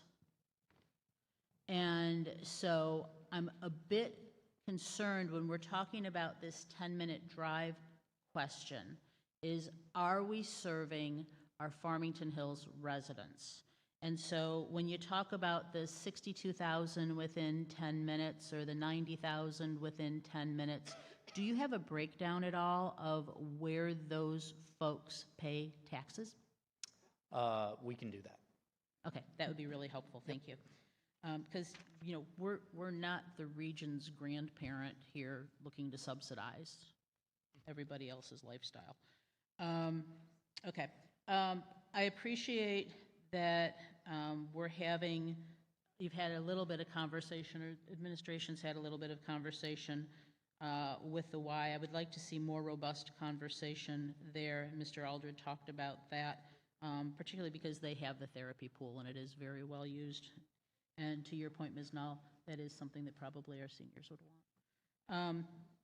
Have we taken into consideration at all, so when you show the numbers for the potential millage amounts, that does not include some things that we have fingers crossed and a candle lit to make happen, such as where we know that Representative Stevens and Senator Slotkin have worked to put in for congressionally directed spending for us to the tune of $4 million for a new senior center. So that's not encompassed in this because we don't have the money yet. Correct. We're still waiting congressional approval. Haven't taken into consideration anything like naming rights, correct? Correct. Okay. Haven't taken into consideration the cash that could come to the city in the event that the Costic Center property is sold. I believe Rose has the right of first refusal? Madam Mayor, on a portion of the property. On a portion not of the all. property. Got it. Got it. So as well as potential tax dollars that could be coming in if Rose were to build more Rose facilities. Okay. Okay. And Mayor, just to clarify for you, when I said we had 3 different models and they all landed within 50,000, it's because of those variables. So as an example, with Rose, we applied a land sale to the capital stack, so the debt service was smaller. We did not apply any new property taxes into any of the models because those are unknown. So if we're looking at the Costic Center and building at that site, we wouldn't sell that, so that has the full cost. When we looked at the other sites independently, we were looking at, 20 million, and then I'm just going to make up a number because I don't want to share it, If there were $2 that we got from the land sale, it'd be 20 million minus $2. So that was factored in when we came to the $50,000 plus or minus difference between the models, which is why we're talking order of magnitude, not the model for a specific site comparatively right now. Great, thank you.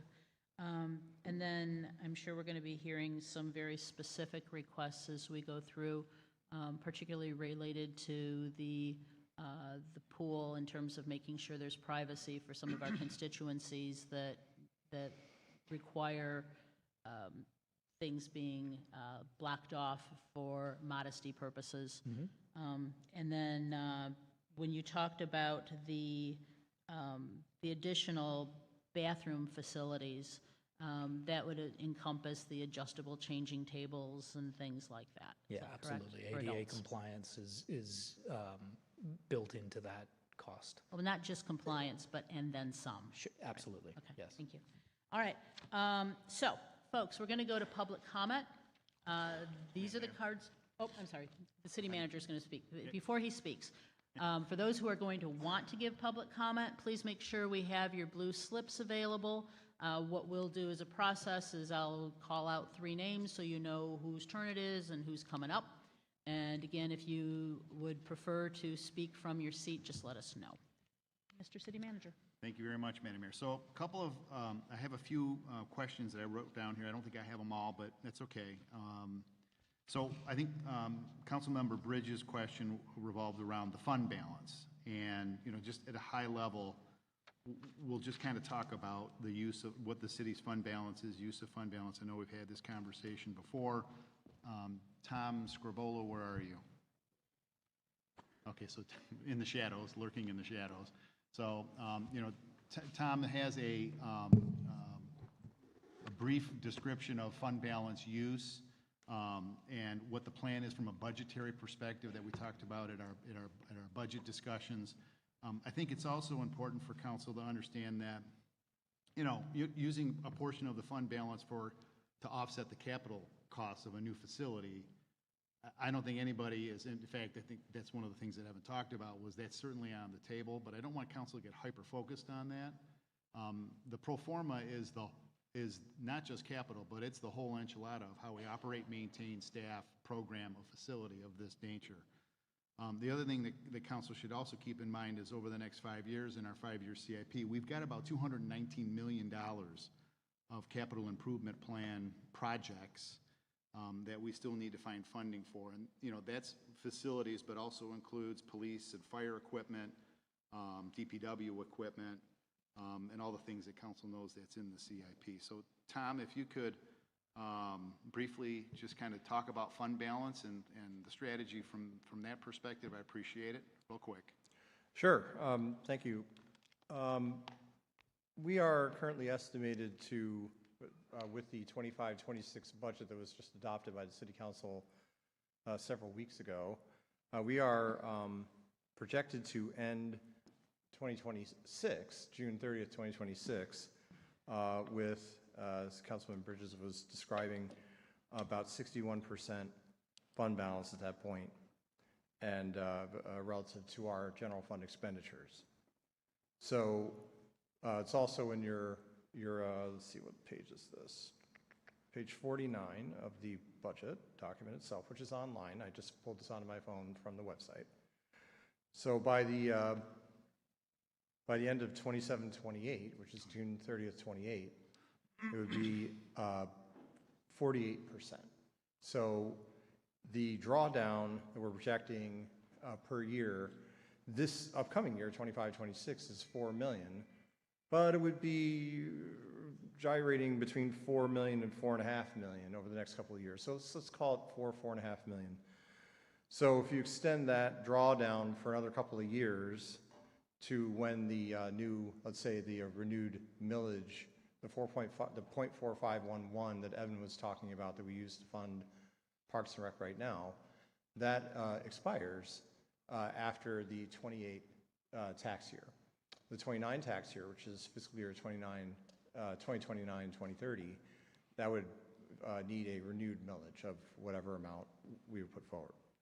And so, so just want to mention that by that point, if we continue on this track, the fund balance would be down into the upper 30% range, like 39, 38, 39%, something like that. And for AAA bonded rating status, what I've been informed is that you typically want to see it in the 35% range. So there would be some opportunity then, if we wanted to have a mix of financing options for the new center. We could do some bonding and some cash. There's also all the other funding sources that were being discussed, the sale of the property, public-private partnerships, possibly earmarked funds from the federal government, maybe even the state government. So there are a mix of opportunities there. You know, what Evan was describing, you know, is really kind of sort of a singular approach, but there's a lot of different options. And I just want to mention that, you know, that as we approach that, the other question that was asked was, what about the Oakland County Parks money? Okay, so when that was put into the budget, there were two things that I used as assumptions. One was that the $4 million upfront amount that you've heard about, that you heard the folks from Oakland County Parks talk about last week, I think it was, that $4 million, when we were talking about it a few months ago when I put the budget together, it was unclear what that was going to be available for. And so because we thought that might be earmarked for projects that Oakland County Parks would want to see, we didn't know if that would be helpful to the budget or kind of neutral to the budget in terms of just, you know, we take the money and we spend it on things that they would want to see. So I didn't actually put that $4 million into the budget one way or another because that was all formulary, or information, I should say. So now, I think that $4 million, now that we know that $4 million is not going to be earmarked for their priorities, but is going to be available for our priorities, then I think that could be put into play to assist with things of this nature. And then also, as far as the annual amount that's being negotiated, I placed $900,000 into the revenue for the general fund starting in 25, 26, and that escalates a little bit every year. And so, you know, that was based on some assumptions that we were talking about back in April with Oakland County Parks. Then, after a couple of more conversations back and forth, you know, that number is a little more up in the air. But we have certainly made it clear that we would like to see that number closer to 1 million than lower than 1 million.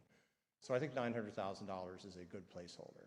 So if anyone's wondering, hey, what about that money from the parks? Okay, there's $4 million upfront that we could certainly now, I think, put into play for various capital needs, including this. But I think the ongoing amount, you know, is mostly spoken for. It's mostly already in the budget. Okay, $900,000 a year, and if I hadn't put that in there, the deficit wouldn't be $4 million. It would be, you know, closer to $5 million. So just want to, you know, fully inform you as to what dollars are in and what dollars are out and that sort of thing. Thank you, Tom. I appreciate that. And I'm sorry, Mayor, one more question. So from a timing perspective, that was one of the questions that came up. We've talked about this at a staff level. The current Parks millage, Carly's trying to find, you probably know it off the top of your head, expires when? Yes, it expires after the 28 tax season, so that'll be the last tax bill that goes on is 2028, which is in the 2028-2029 fiscal year. And our thought is to put it on the ballot, you know, put something on the ballot. If there's going to be something on the ballot, it would be probably best timed in 2027 so that we have a fallback option, you know, which is typical for something of this nature. Okay.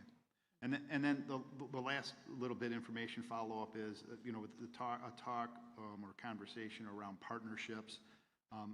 You know, Evan was a little bit out of the loop on some of the conversations that we've had with the representatives from OCC and from the Rose Senior Living Group. I know Ellen and Tom and I and Karen Mondor, Assistant City Manager. By the way, Mr. Scribola is the finance director for the city. I'm the finance director. Put that together.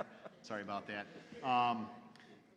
Had pretty lengthy discussions with Rose Senior Living about that particular property, you know, what the potential is for partnering or co-locating on that site. And I think that's certainly part of the part two of the conversation overall. As we get further down the road on that, and it's also going to be a question of the value of the land is directly proportional to the density that would City Council and Planning Commission might consider for that property. So I think Council needs to keep that in mind. Thank you. And Mr. Bridges, you had follow-up? I'm fine. I think the comments made by Mr. Scabola were sufficient. All righty. Thank you. All right, then, let's go to public comment. The first will be Pat Hansen, to be followed by Dan Fantori, followed by Glenn Rader.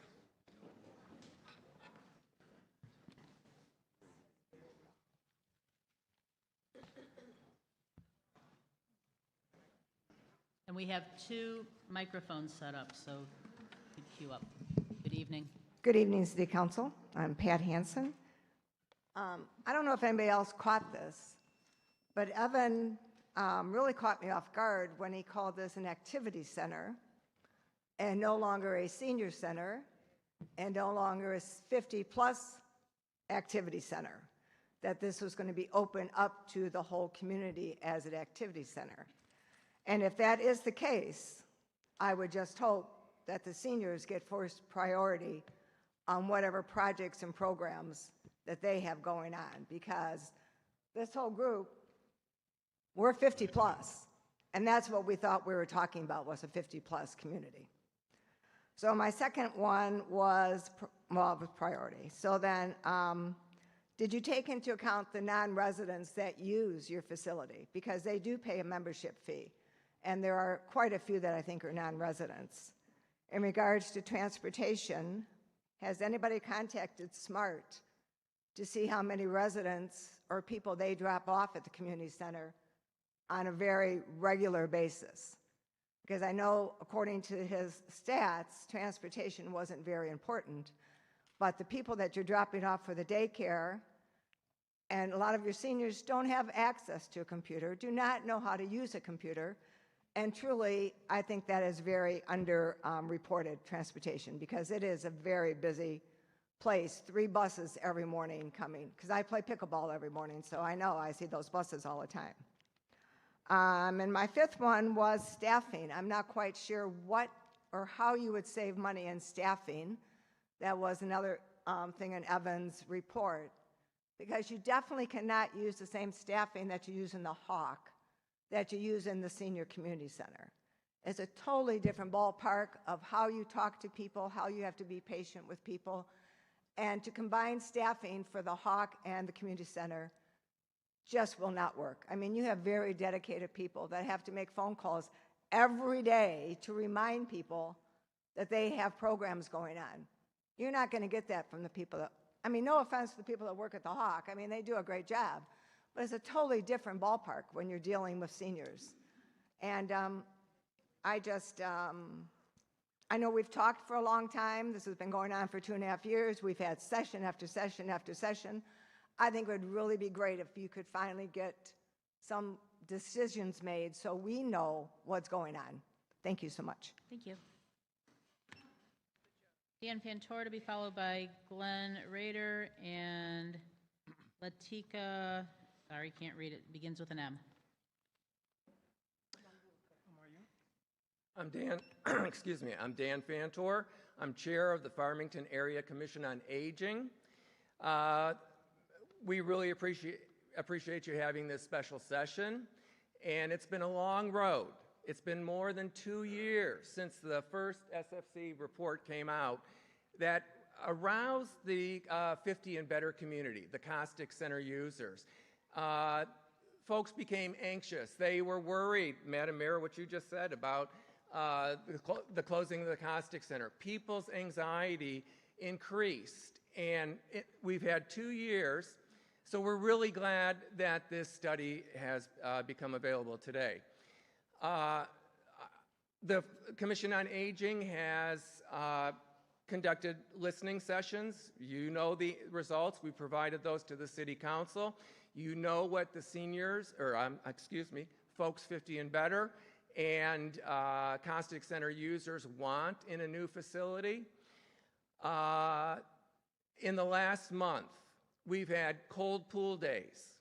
We have condensation falling from the air conditioners at the Costic Center onto pickleball courts.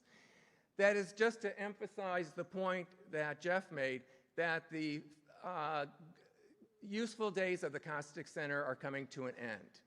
And we are glad that the report has come out, and we are hoping that decisions will be made in a thoughtful manner, but in a relatively fast manner. We're worried about the pool being useful through until the new facility is built. We're worried about the pickleball courts being safe and dry for use. So we encourage you to act upon this. Thank you. Thank you. Glenn Rader to be followed by Latika and followed by Anita Stromberg. Hi there. Hello, folks. I'm going to defer all my questions and send them to you directly. I have some context on the council and with Gary. I think it's a better use of your time. The one thing I'd like to say is, back several years ago, pre-Hawk, you would have heard a presentation similar to that around the Hawk and purchasing the Hawk and the assumptions there.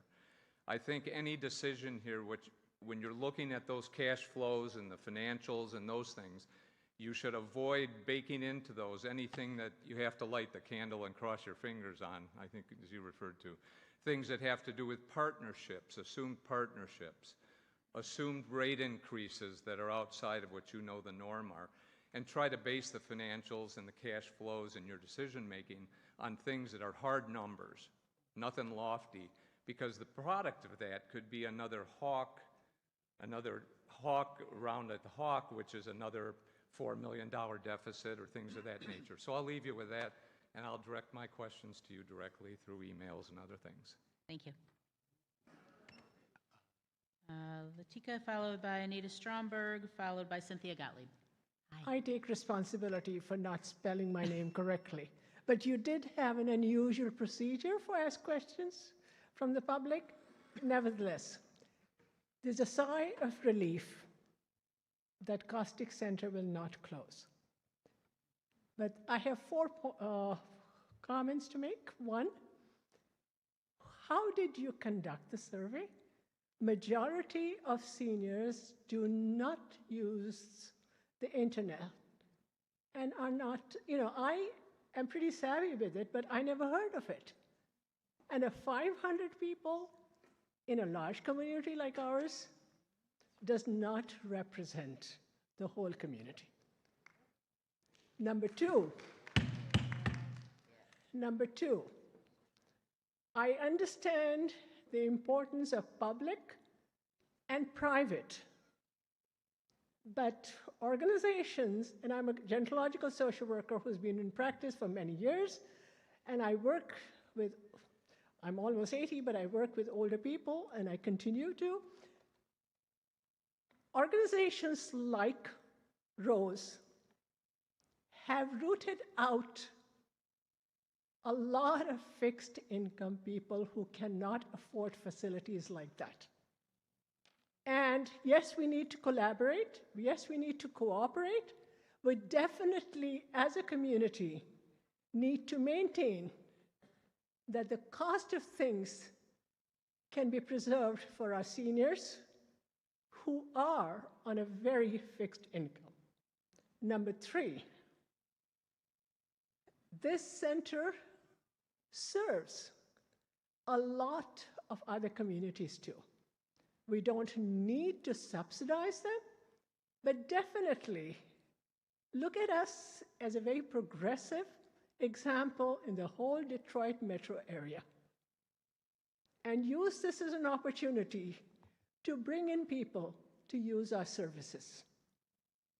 Number four, yes, by calling it an activity center, it may be a misnomer, but it's about time we joined the rest of the developed world and created intergenerational programming and looked at some opportunities.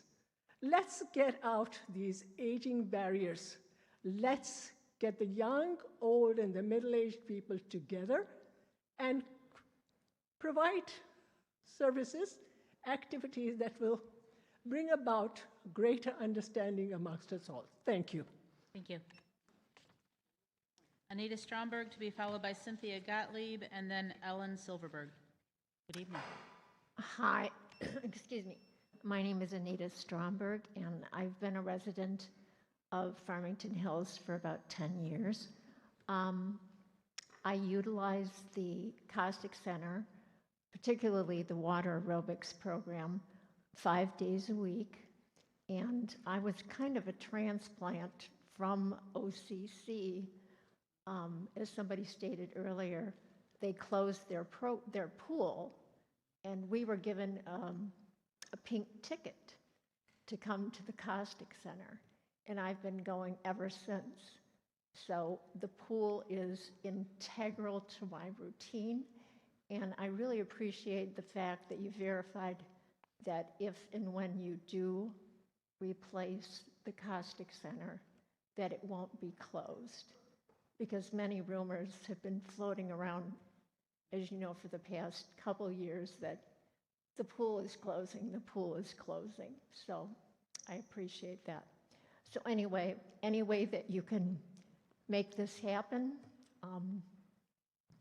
I think it would be a great addition to our community, and I'm all for it. Thank you. Thank you. Cynthia Gottlieb to be followed by Ellen Silverberg and Joshua Taylor. Thank you. My name is Cynthia Gottlieb. I've been a resident of Farmington Hills for 11 years. Caustic is a senior center. It's for 50 and better. And if you want a mixed group, then come to the Hawk. It's for seniors, and we like it that way. And that's why we go there. We don't want to trip over children. A lot of people have limited mobility. We like it on one floor. That's why we go there. That's why we don't want to come here. And if you look at the surveys, a majority of people say that this is their least favorite place to come. It's not set up for us. It was a high school. It was difficult for a lot of people to get in from the parking lot. This is not for us. We don't want it. And I mean, it's that simple. If you ask the people who work at Caustic, take a look, they're older people. Sometimes we just need a place to be with our own, and that's okay. We do our babysitting with our grandchildren and our families at home, but sometimes we need a place of our own, and that's okay. It doesn't make us bad people. It makes us want to have a safe place for us to be old, and we've earned that right. We've earned our gray hair, we've earned our slow walk, and we've earned a place of our own, and that's okay. And I'm sorry that the Hawk is losing money. That was a bad decision, but it shouldn't be on the backs of the seniors. We are a group that's paid our taxes for a lot of years. We continue to pay taxes, and we're entitled to our programs. We are a large portion of this city's population. Do we need young people? We sure do. And do we love our young people? Yes, we do. But there's a time and place for everything. And our time and place is for a senior center for us. And the Caustic Center does serve other purposes. It's a cooling center. How many people go to the Caustic Center because it's almost 100 degrees? A lot of people were there. How many people vote at the Caustic Center? It's a center for people, for the community, to do community things. So we are a lot of things to a lot of people. But I won't apologize that I'm old now and I want a place to go with my friends, to be with my friends, and exercise with people that don't run circles around me. It's okay to be old, even in this society. Thank you. Thank you. Ellen Silverberg to be followed by Joshua Taylor and Pamela Santo. I'm Ellen Silverberg. I'm Farmington Hills resident. I've been going to the to the aquatic center at the Caustic Center for several years. I was going 5 times a week, spending from $2 for the classes and the programs that are supplemented by federal funding to the $6 9 a.m. class. I have been locked out of classes because it caps at 40, and there have been times when there was a 3-week shutdown, I ended up joining the Y because I could not go that long without having access to a pool. I've tried going to classes at the Hawk. It is cold, it is crowded, it is a very small pool. It's not adequate for the programming. Matter of fact, I was a little disappointed to hear that the plan would be to replace it with a similar sized pool, the Caustic pool, because there are times when I do lap swimming and you have 3 and 4 people and you're having to do circle swimming and passing people, and it's just not an optimal situation. I also went there actually yesterday, and because the pool was closed at the Y that I now belong to, and saw that I went to the women only swim. It is a unique opportunity for Orthodox Jewish women, for Muslim women to have the opportunity to swim and within their religious constraints. There are people who come and attend from Oak Park, from Southfield. A lot of pools have closed in the area, OCC, Southfield. So many pools have been closing. I love the idea of 2 pools. One of the things I love about the Y is that it has a hot tub. I would love to see the Caustic Center put in a hot tub. And matter of fact, it's a little annoying that it's a small hot tub and it's a co-ed hot tub. So that requires I'm waiting for some older person to walk into the wrong locker room one of these days. But anyway, there are just so many. It's used so much. It draws in people from outside the community. It provides a service. I do think that other communities should be supporting it because it is one of the few pools that's left. The other thing is that I love the idea of it being at OCC because for me, it's a 12 to 15 minute drive, and with all the construction that we've had, I live within 5 miles of the Caustic Center, and I have gone through 4 construction sites to get there. And it can take me up to 20 minutes to get there, whereas right now, my commute to the Y is 4 minutes with construction. So I love the idea of OCC. I think that's sorry. Joshua Taylor, to be followed by Pamela Santo and Homayun Misagi. Good evening, Josh. Good evening. I am Joshua Taylor. I am the state chair of a national advocacy group called Changing Spaces. We advocate for accessibility and inclusion through universal bathroom access. This is achieved through the installation of powered, height-adjustable adult changing tables in public restrooms. I'm also an adaptive athlete and have directly seen the benefits of access, especially in the 55 and better populations. Accessibility not only needs to be considered, but needs to be front and center in this process and the planning of our future senior and 55 and better services. Americans with Disabilities Act does not consider many of the needs of the 55 and better community. The ability to leave the house and be a part of the community creates better health outcomes. With 5.6% of Farmington Hills residents under 65 being disabled and senior populations having a higher percentage of disability, this must be considered. Toileting keeps a significant percentage of aging and disabled communities at home. This includes the need for help from a caregiver, incontinence issues, or even just general mobility challenges. Having access to proper facilities, including a height-adjustable adult changing table, companion care toilet, patient lift, and other accessibility features allows vastly greater access to this population. This would need a larger restroom than the other 3 planned individual restrooms or 2. Having these facilities considered in both the pool area and a common area would also be required in order to facilitate access needs and different needs of that room. With recreation being a major concern for survey respondents, adaptive recreation options should also be considered as well at this location. With the consideration of a higher level of access, if you are including programming for other age groups, programming for individuals with disabilities of all ages should also be considered, as this would not only allow higher utilization of facilities, it would also allow for possible grant funding to reduce the financial burden to the taxpayer. Considering the Oakland County Parks Partnership, adaptive recreation partnerships may also be considered. Thank you for considering all of these needs. Thank you. Pamela Santo to be followed by Homayun Misagi, to be followed by Jerry Ellis.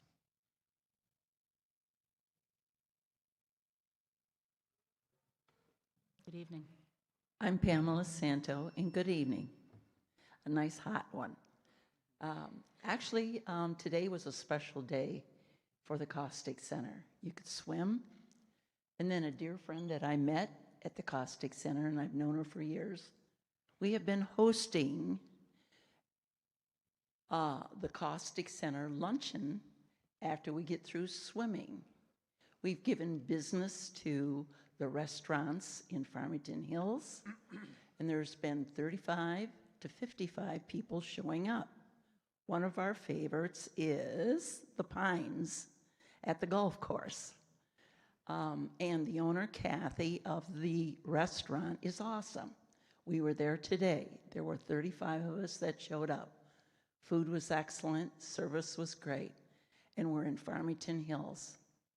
Now, the majority of the people that come to the Caustic Center are Farmington Hills people, and a lot of them from out of Farmington Hills, Farmington Hills. They're from Southfield, they're from Redford, they're from West Bloomfield, and they love the Caustic Center, the senior center.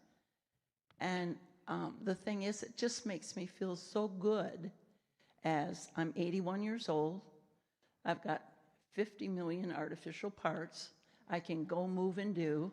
And when I visit my surgeon, he says, what do you do to stay in shape? He says, you've had those hips for 20 years. You've had back surgery. You've had hernias, and artificial knees, Dr. Tai Chi, one of the best. Anyhow, he says, how do you stay in shape? I said, water aerobics. He looks right at me and he says, it's the best. It is the best, bottom line. So 50 and better, and I call it nifty 50. Once you get to 50, it's going to be nifty on. And the thing is, I've made an invitation to you people. You haven't even come to the Caustic Center. And you know what? The thing is, come join us. And you don't have to wear your Speedos and your bikinis anymore. You can just come and enjoy us. And I also want to say you look fantastic in red. Thank you. Please give us that Caustic Center. Thank you, Ms. Santo. Oh, I want to make a compliment too. One of the ladies that helps me hostess these things throughout with Peter Lynn's, and we go there, we go to a Mexican place downtown. Her name is Jenny. Awesome, Jenny. We put it together. So when you got 35 to 55 women coming up from all over, giving Farmington Hills the business, it's a great thing. Have a good evening. Thank you. Thank you. Homayun Misagi, to be followed by Jerry Ellis, to be followed by Bob Lacoste. Good afternoon. Mayor, city manager, and the council member. I'm so pleased to be here to personally thank you for all of your service to taking care of our city. Jackie brought some good point. The statistic. I am representing one of the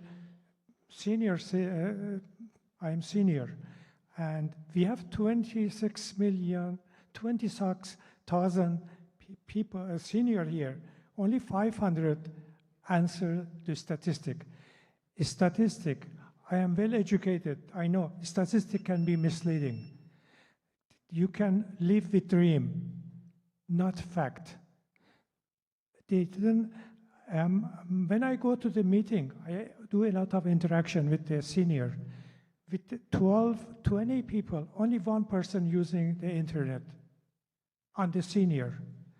They are concentrate to get all of the information on the internet. So this is a statistic. I don't want to be mislead our council member and mayor with information only 500 people. I am not in that statistic because I could not, I am my situation, I don't have internet at this time. I am well qualified, educated, I am educated in 3 cities. I am previously president of the two company, major company, I have my own company, but at this time I don't have internet access. And I couldn't be in the statistic. So I can go to Caustic Center anytime, enjoy them. I am enjoying it. But for Hawk Center, I have to get a lot of money to be a member, to use it. For any activity, I have to pay a lot of money. I am senior. I'm living with the senior salary. I am limited. So my choice is Caustic Center. Comparing Caustic Center to Hawk, it's comparing orange to apple.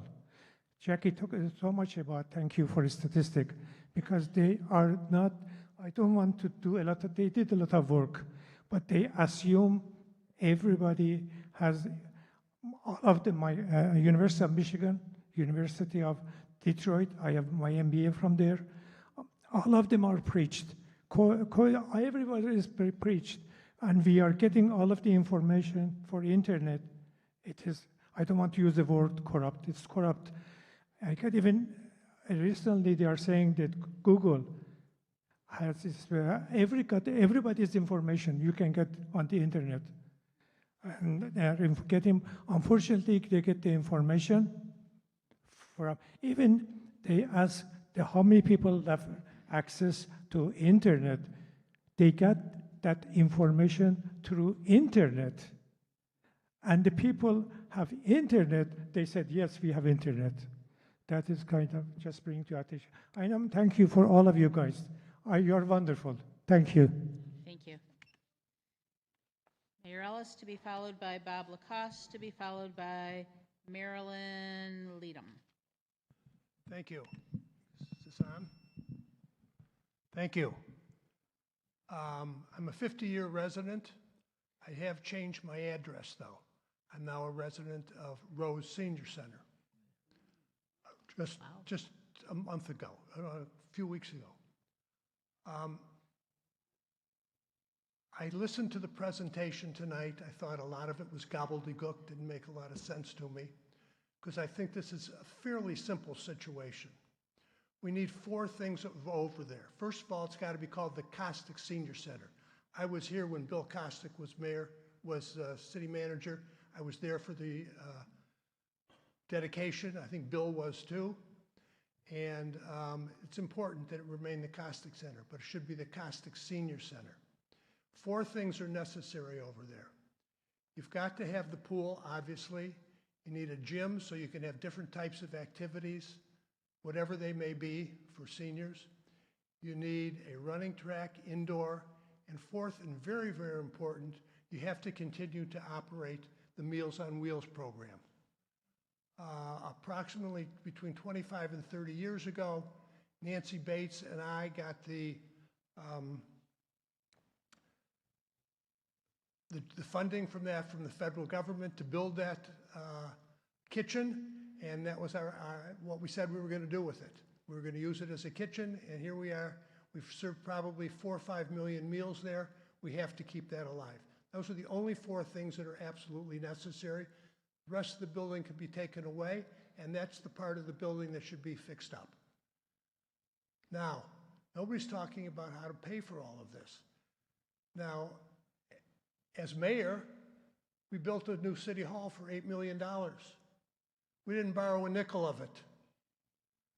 When we did the parks, and I was Parks and Rec chairman for on the commission for 5 years, chairman for on the commission for 10 years, chairman for 5. We built most of those parks with state money.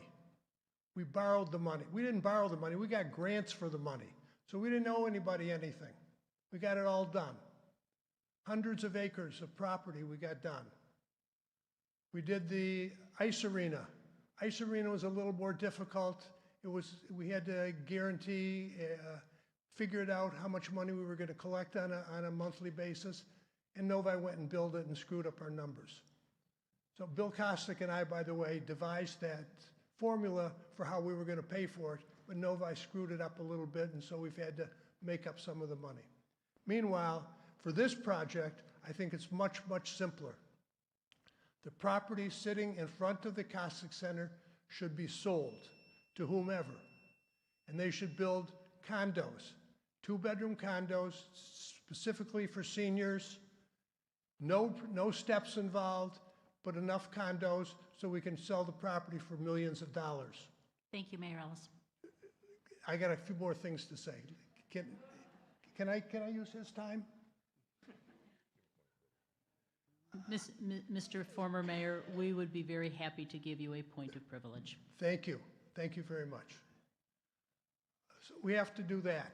And when you make a deal with that developer, tell him on his first 20 people that sign up for it, who are Farmington Hills residents and sell their homes in Farmington Hills to move in there, they get a $5,000 deal to move in the first year. The reason for that is we now get to bump the taxes on the 20 homes that were just sold by law. So there's additional funding for you besides the millions you can get selling the property. Also, we have to look for grants, whether they be federal grants or state grants, to help pay for this. We do not have to pay for this ourselves. We didn't pay for anything ourselves that I can remember for my 25 years of being with the city, except for City Hall, but we had saved the money there. We had saved the $8 million. We didn't have to borrow a nickel from anybody. Randy's shaking his head yes, because he remembers it, and he was part of that council. And so was, although he didn't agree with it so much, but he was part of the council anyway. Anyway, my point being that we can afford this. We don't have to have another palace like this one. We need a senior center with 4 things in it, and we can finance it ourselves without borrowing a lot of money from anybody. And regardless of what this gentleman says, because he goes all over the country selling these projects, we know how we can do it in Farmington Hills. Why? Because we've done it that way for 25 years. Thank you. Thank you. Bob Lacoste, to be followed by Marilyn Leadham, to be followed by Jeff London. Hello, I'm Bob Lacoste. Is that too loud? No. I've been involved with the Kostick Center for about 20 years now. Most of it's taking advantage of the facilities, but I also have been involved with the golf program and more recently the bridge program that's run out there. Know senior quite well. This is going to be really short. What I'm hearing in the big picture for the whole program was we've got a choice between 3 different facilities. You guys are smart enough to pick out the right one. I don't care about that, okay? And I don't really care if it's called senior or anything like that, because you're not going to stop these people from going, whatever it's called. My point is, when I saw the presentation and what was up there, one thing that came across, the demographics, age demographics that I saw were heavily skewed towards the older people, 50 and on up. And I didn't see anything in there that covered parking facilities, handicap parking, and all those kinds of things that disabled people might need. In the group I'm in right now, I've got people who can't find a parking place close by. They have to walk to the room where we're in, sit down on a bench because they need to take a breath and walk a little further. So my whole point is, for whatever of these 3 facilities you've got, let's make sure they aren't building it like, well, this is a standard office building. All office buildings have this, this, this, this. This is not a standard office building, okay? It's going to be full of seniors, and we need we need to take care of them parking and getting in and out of doors and all that kind of stuff, more so than you would a standard building, okay? And for a small point right here, if you put 50 handicap parking places right in front of the front door, they'd probably all be used, okay? And we probably need more than that. Parting thought, if you are frustrated, you don't have a handicap sticker, well, it's a pretty good idea to walk a little further to where you want to go. Okay, thank you. Thank you very much. Marilyn Leadham to be followed by Jeff London and Anita Wagner. My name is Marilyn Leadham. I guess I better back away from the mic a little bit. One of the questions that I have for the presentation is, you mentioned median income. Is that of the senior population, or is that the population in general in those areas that you quoted? And another thing that I thought of when I had to leave the room to use the facilities, why are the handicapped restrooms in the very back and not in the front? And why are the seats so low? I had trouble. I almost 9 weeks post-op, but I had trouble getting up because the seat is so low in the handicapped restroom for the women, and it's probably the same for the men. That's something that we need to consider to make sure that it's accessible. Right now, these are not accessible. They're marked handicapped, but they're not really accessible for the senior population. But do you have the information that I asked about the whether it's general population or senior population? So, Ms. Leadham, this is for you to give comment to us. It's not a Okay. back and forth. Okay, But thank you. But we'll be asking that. Jeff London to be followed by Anita Wagner and Darcy Scott. Jeff London perhaps is not with us here. Anita Wagner to be followed by Darcy Scott to be followed by Lori Darrow. Anita Wagner? There you, I'm sorry. The lights are in our eyes. Okay. He did not mention that we have an overall Farmington Hills Park Rec survey that was done a couple of years ago, and he did not reference that. He only referenced his survey that had a small amount of population. So anyways, that I'm just saying, I don't think it was encompassed. As far as an old building, yes, we have an old building. However, my husband's an engineer, and we had a garage that didn't work, and we were told, oh, we can't fix it. But as an engineer, the part's not online, but you can go to Home Depot, and they do have a currently updated part that he went and got, and he modified it, and our garage door is working. So for that topic, OCC does have machining, and they can machine parts that you might need. I know that Henry Ford does that. Antique airplanes, they do machining to get the parts that they need.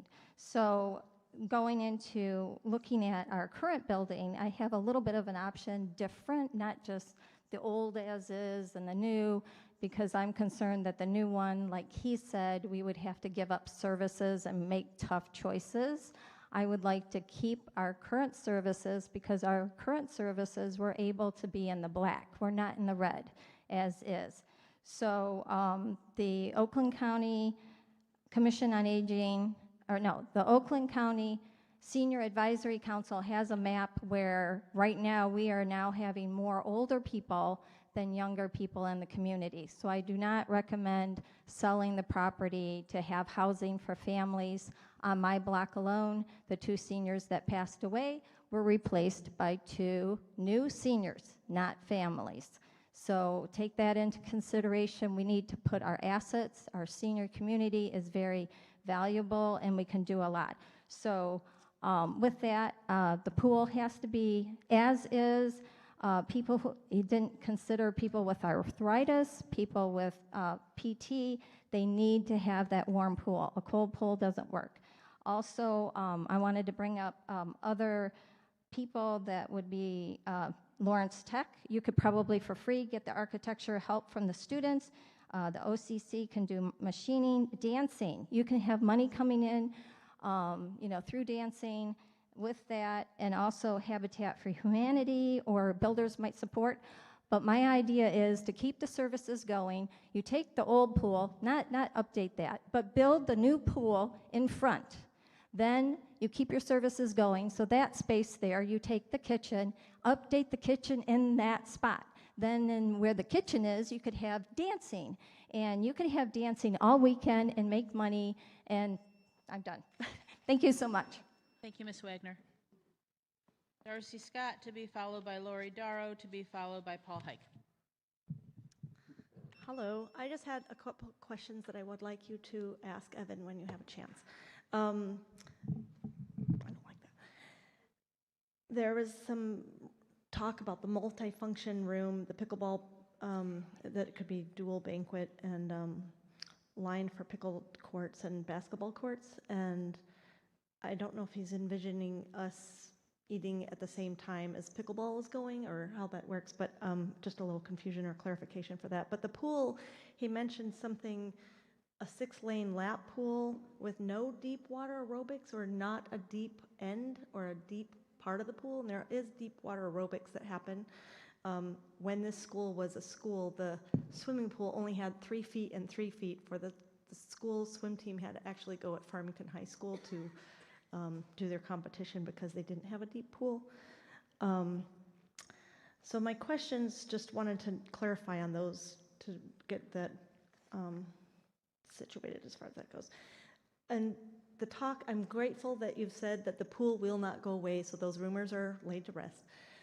If the pool or if the Caustic Center were to stay in the Caustic Center space and the services aren't going to go away or stop, just what the dynamics look like. I mean, Anita brought up a good idea. Maybe as you're building a new pool, then something else can go here or whatnot. But just how does that work? I know that's a question, but just how does it work if it were to stay in the same location? Like, how do the services stay available to us while the construction phase happens? Just kind of, if there is more clarification, I guess that would be something I would be interested in learning more a little bit about. Not too much of anything. Thanks. Thank you. Lori Darrow to be followed by Paul Hike to be followed by Angie Smith. Hi, thanks for the opportunity to hear us all out. I really appreciate it. I'm a 50-year resident of the city of Farmington Hills, and when I retired from work, I was really lost. It was kind of during COVID, and a lot of my friends worked. I didn't have a lot of things to do with my time to fill up all that workspace, and a neighbor told me about the Caustic Center. Actually, we would always try to get our steps in every day, and she would laugh at me and say, I've got so many more than you because I was at the Caustic Center. And it's just a community. There's such a community there. I end up going 4 to 5 times a week. We lunch together until bingo kicks us out. We, like other people have said, we lunch into the community and spend our money in the community because of the Caustic Center. And I think a lot of people don't even know about the Caustic Center, which troubles me because I talk to a lot of people and they don't even have any idea. I think most of us here heard from a neighbor about it. I was a little disconcerted when I heard talk about pools, using the pool and having pool parties and basketball and stuff like that. I do want this to be a senior center. I took a woman around on a tour the other day, and she was lost in our little Caustic Center, which isn't very big. Most everything is in one space. So to be having pool parties and things like that, I just don't think is a good idea for our center. I think that could also draw away from the Hawk, and how I understand it, we need to have more things happening at the Hawk, more people taking advantage of the Hawk. So to take some of that away from the Hawk, I think is not a good idea at all. The other thing I think is so important is this has to be soon. It's been drug out so long. I worry about my fellow seniors all the time. There's pipes being dug up in the halls. There's leaking coming from the ceiling all the time, people slipping and falling. One of my friends left dance class early, and I said, "Why'd you go?" Because her feet were sticking to the gym floor, and she was afraid she was going to hurt her knee. It really needs to be one floor, one area. There's talk about an annex to the Hawk, and some things would be on the third floor. Older people just can't navigate. It definitely needs to be one small area that everybody can get around easily and find their way very easily. As far as staffing goes, I don't know if people realize how many of the people who are there are volunteers. So there's there's a volunteer community within the Caustic Center as well. And maybe, we do charge a little more for people who come from outside the city because there's a lot of them. And I agree, the survey was horrible for seniors. It was really horrible, and not enough people knew about it, and most could not do anything but a paper survey, and it barely touched our population at all. Thank you. Thank you. Paul Hike, to be followed by Angie Smith, to be followed by Maureen Kleinsmith, and that is the end of the blue cards we have. Good evening. Thank you. I enjoyed the beginning presentations, particularly when they talked about new places, new ideas, and so forth. And they mentioned, which was not part of my thinking of the projects that we got going, they mentioned memory thought. They mentioned OCC as a factor in possibly solving the problems. And I said, well, gee, that's in the meetings I've been to, I haven't heard that, but that's new. They also mentioned that I thought was very important, that 3% costs increase each of the 3 years that we figure this process will take. Was it 3% or was it 0.3%?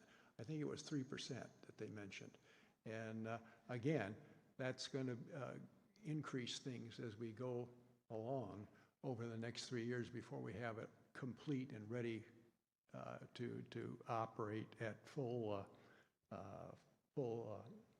Okay. The other thing was they gave the population, and I think they said 62,709, and that 50% is 27,285. I was pleased to hear that number. I had no idea what those numbers actually were in the past. Annual cost. All right, and okay, that's it. I just wanted to reemphasize those things that were brought up by the hired staff, and be sure that we all have the right understanding of what those are. Thank you, Mr. Hike.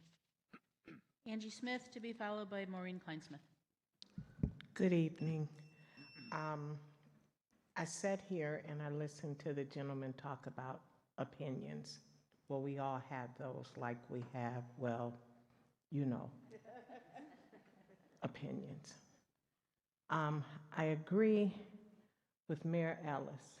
I've been a resident, it'll be 28 years this August. I sit on the school board right now, and I was elected the year that this building was sold to the city. We have had homes cost more than what the city paid for this building. Now, don't get me wrong, I love what Ellen has done with the programming. But yes, I'm a senior, 62. And as the young lady said earlier, we've earned the right to have our gray hair. We've earned the right to have hearing aids, memory loss, and yes, dentures. But at the end of the day, we cannot continue to tax these people, as the one gentleman said, young man, because we all in here, we're young, we're just seasoned and seasoned well. But we pay homeowners association fees. I pay too, because I live in Bramblewood. We pay taxes, we pay homeowners for our insurances. We cannot continue to tax these people out. Not only tax them out, as the young lady said, we don't want to be around kids all the time. When I go get my hair done, my nails, my lashes, I don't want to hear nobody's kids hollering. I don't. I love children, but when we want to do things in this community, at our age, we don't want to trip over children. We don't want to trip over dogs. We want to be able to have fun. We want to be able to enjoy life without paying through the teeth, no pun intended. But at the end of the day, we do want to have we in this community, we ran the young people out. Now we're running these people out. Let's get this together. This is a no-brainer. Let's not tax them out. Let's put them where they want to be. I'll even come. I'm not swimming, but I will come over there and I will play pickleball or whatever it is. But at the end of the day, we need to think of our seasoned people. Thank you. Thank you. And the last one we have is Maureen Kleinsmith. Good evening. Good evening. Maureen Kleinsmith. I'm a resident of Farmington Hills, have been for 29 years. I volunteer at the Caustic Center.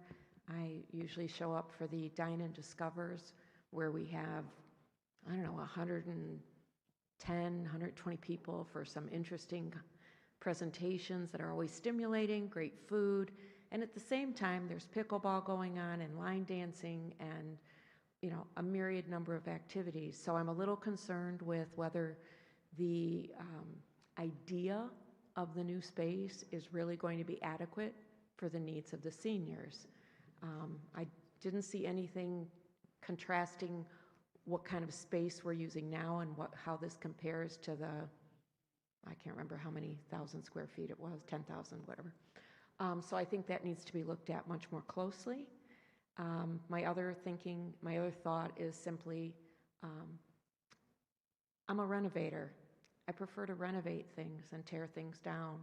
And is it really that more cost effective to just scrap it and build a brand new building? Is there nothing there that would be cheaper? I'm not talking about just patching it with Band-Aids. I'm talking about like you buy a rundown house and the next thing you know, it's on HGTV. So I just think that needs to be considered as well, because I don't want to see the seniors sacrifice the space they need to have the kind of variety of programming that goes on now. And it was further, that becomes a bigger issue, because I also heard spoken here tonight that they'd call it an activity center, so when the 55 or 50 and better weren't using it, they could let other people use it. And I also heard that we need to expand the hours of programming. So they're contradictory. You can't expand the hours of programming and allow somebody else to use it and expand your programs if you have less space. So, thank you. Thank you. And just to double check, is Jeff London here? Okay. All right, Council, that's the end of public comment. Open the floor. Mr. Aldred. Thank you, Madam Mayor. First of all, let me just say thank you for all the public comments. I think there's a lot of different aspects to this conversation. And again, I think I probably speak for most, if not all, on council to say that we're here because we want to hear this, and we have been listening. And so a lot of your comments are things that we have heard, and we're happy to reflect back that we have heard those things. And so, for example, I think that there's obviously there's a need to continue the services we provide. And as the mayor said, we're not going to close the Caustic Center. We're not going to be closing anything down. We're going to get a plan in place. And I think the points of it's important that we move ahead with this. We've been talking about this for a while. I think it's important that we move ahead. So I think that timeline is also important. I'm going to keep my comments fairly brief, but there's a lot of different aspects that can be thrown out with a topic like this. And I think it's helpful to sometimes break it down to something like the why, the what, and the how. The why is that we have a need to provide services for the senior community in this city, and we have excellent services right now. Our Special Services Department, I think, does an excellent job, and it makes Farmington Hills the place that it is, the place that we love. it's, I think, a shining star in what we do as a city, and I'm very much in favour of continuing to do that, and more so. And that means, I believe, continuing those services that we provide to those 50 and better, which even I are part of. So, so that's the why is that we need. This is important, and I would agree with the comments of making sure that we cater to the senior services, the senior requirements, those people 55 and better. Make sure that those are taken care of. So the why, I think, is pretty clear. That we don't need to, that there's not much doubt that we need that carried on, and I would say we prefer that over the adding broader services as opposed to here at the Hawk, which is more fully serviced for a wider range of ages. The what, however, I think is different options. I'm hearing a lot of opposition. There's been a lot of opposition about putting it here, co-locating at the Hawk, being challenging. So for me, that really leaves those two options of at the existing caustic area and at OCC, which again I think is an interesting opportunity to investigate. How does that work? Does that help or not? I have some concerns over just selling off the land at the caustic. I hear comments in the community of how important green space is, how important we have a park area, we have sports fields, we have some open green space there. Maybe 25, 30, 40 years ago, we had lots of green space. Not these days. And so I think where we have green space, if we is redeveloped in any way, I would certainly think it's important that we make sure that we preserve places where people can enjoy nature, where there's space, where there's openness, even rather than just building everything out. Which again, so the what there, I think agree with the comments. We need to compare what we have at the caustic. Largely speaking, I believe we're going to need to continue doing similar kind of services that we currently have. And then lastly, on the how, that comes down to the financing. I would say that the starting point for the financing is how do we do that without raising taxes? That should be our starting point. Can we do that? Can we achieve that? And then that goes in hand with is the what do we need to make? How do we do that? But I would start from the point of view, can we do this without raising taxes? Can we do that without a millage? And if we do increase it with a millage, then obviously that has to be looked at. That's going to go to the voters anyway. So that's my summary, and happy to pass on to the next. Thank you. All right, I'll go. This facility, the Hawk, I always say it's an award-winning Hawk. And it's a great place for cultural arts and all the things, day camps and all the things that we do. And I think it's a great facility, and I hope that you would come out at some times and listen to and see some of our great cultural programs. But saying that, this is not a place for a senior center. The logistics is just too overwhelming for us to navigate. And if it were up to me, I would fast forward this entire activity and make a decision quickly. It's been 2 years we've been discussing this issue, and we still have not come to a resolution yet. But I think most members on the council know what direction we need to go to. Saying that, we have to be aware and cognizant of the physical responsibility that we have to make a central point in all that we discuss and any plans that we make. And I think for that, we're going to have to do, I think, some thinking outside the box. I think our taxes, for many of us, have gotten to a point we don't want to see them increased unless we absolutely have to. And I like what our Mayor Ellis said about just see if we can get this done without raising our taxes. Since I moved, I've been living here in Farmington Hills for about 29 years now. And in that period of time, my taxes have like doubled what I used to pay. And being a retiree, we know what you have now is all the money you're going to get. You can have your house paid for, but you still have to pay the taxes on it. So I would say that we need to fast forward our decision on this. I don't think that the Hawk is the appropriate place to rebrand or co-build a senior center. I think we need to look at partnerships with other, even with our wide, down the street, we have the same mission to take care of our community members. I saw the plan for OCC.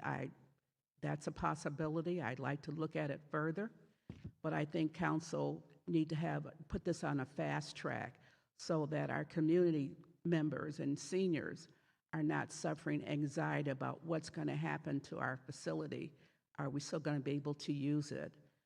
So with that, that's really my remarks. This is getting late, and I have nothing else to say at this time other than fast track this proposal. Sure. Okay. So first of all, I want to thank everyone for coming out tonight and for your public comments tonight. I have heard from a lot of the seniors in the community, whether it be at other council meetings. I know we've had a good group at a variety of council meetings. I've received numerous emails from 50 and better seniors, and so we have received input in a variety of ways. It wasn't just the survey. So I do thank you for all of those who in some form or fashion have given us input. So I wanted to state that first. And then I also wanted to reassure, I believe several of you mentioned it, I think it was Pat Hansen who said it first, this will be a dedicated senior space. I believe for me that is extremely important. I think a building this large, even with an addition onto it, I think it's harder to navigate. I agree with the comment about, a one-story building, and a gentleman mentioned the parking spaces. Let me tell you, I don't even like parking at the Hawk here, especially when it's camp pickup. It's crazy. Kids running around, darting in and out of cars. I mean, it's a much calmer feeling when you're in the parking lot at the Caustic Center. And I think making sure that there's sufficient parking, that the spaces are a little wider, maybe the lanes are a little wider, everything that can be done to make people feel safe and comfortable when they're entering a senior facility is important to me. Now, I will say, for example, the Caustic Center, it does get used for other activities currently, like on the weekend. There are groups that rent out the Caustic Center. There's events that have held there. I mean, I can't tell you how many different meetings and banquets I've been to at the Caustic Center in the morning or at night. So it does get used for other facilities. I wouldn't see that changing, but please know it's a dedicated senior center. That would be the primary use, just like the Caustic Center is now. That's what I envision. Like I said, I've been to the senior center many a times, or the Caustic Center. I am a lap swimmer. I swim outside in the summer. In the winter, it's hard for me to swim. I do work full time, so it's hard to fit it in. But I will say that, the Hawk, the pool here, it's not a lap pool. It is more of a family activity pool, and that is how it was envisioned. So having a lap pool is extremely important, as well as many of the other features that are currently at the Caustic Center, and I think that's what needs to be replicated. And I also want to say that I think we need to figure out how to do this within existing funding. I also really do not want to look at a millage increase.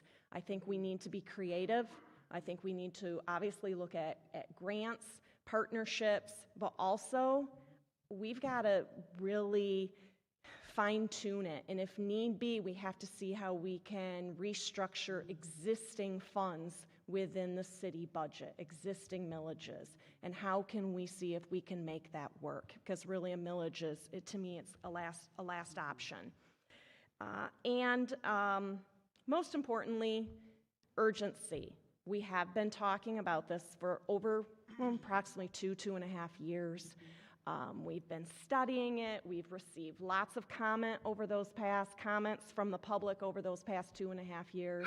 So I think we need to approach this now with a sense of urgency, and we have to figure out how we can get this done. And, you know, I'm open to exploring the OCC facility. I do think that's a nice calm area. There's never any traffic in OCC. And it's very close to the Caustic Center, so I would be open to exploring that or the existing Caustic facility, but not the Hawk, as I previously mentioned. But we need to, like, really make this a priority. It's that sense of urgency. I agree. Our seniors, many of them have been in this community a long time, and they've built this community to what it is today. And we owe it to the seniors that have been paying taxes for all of these many years to make sure that they still have a great facility to go to and be with their friends and feel safe and secure and have all the existing programming that we currently have. Thank you. Thank you. I wanted to say first that I serve as a council liaison to the Council of Aging in our city, and I learned a great deal. I have learned a great deal regarding this issue, and I want to also, on behalf of the city, apologize if there's been increased anxiety caused by anything that we've done on council or in administration. But I know we've done our due diligence, and that we continue to do that. But first point is also, I agree with Councilmember Knoll as well as Councilmember Boulware.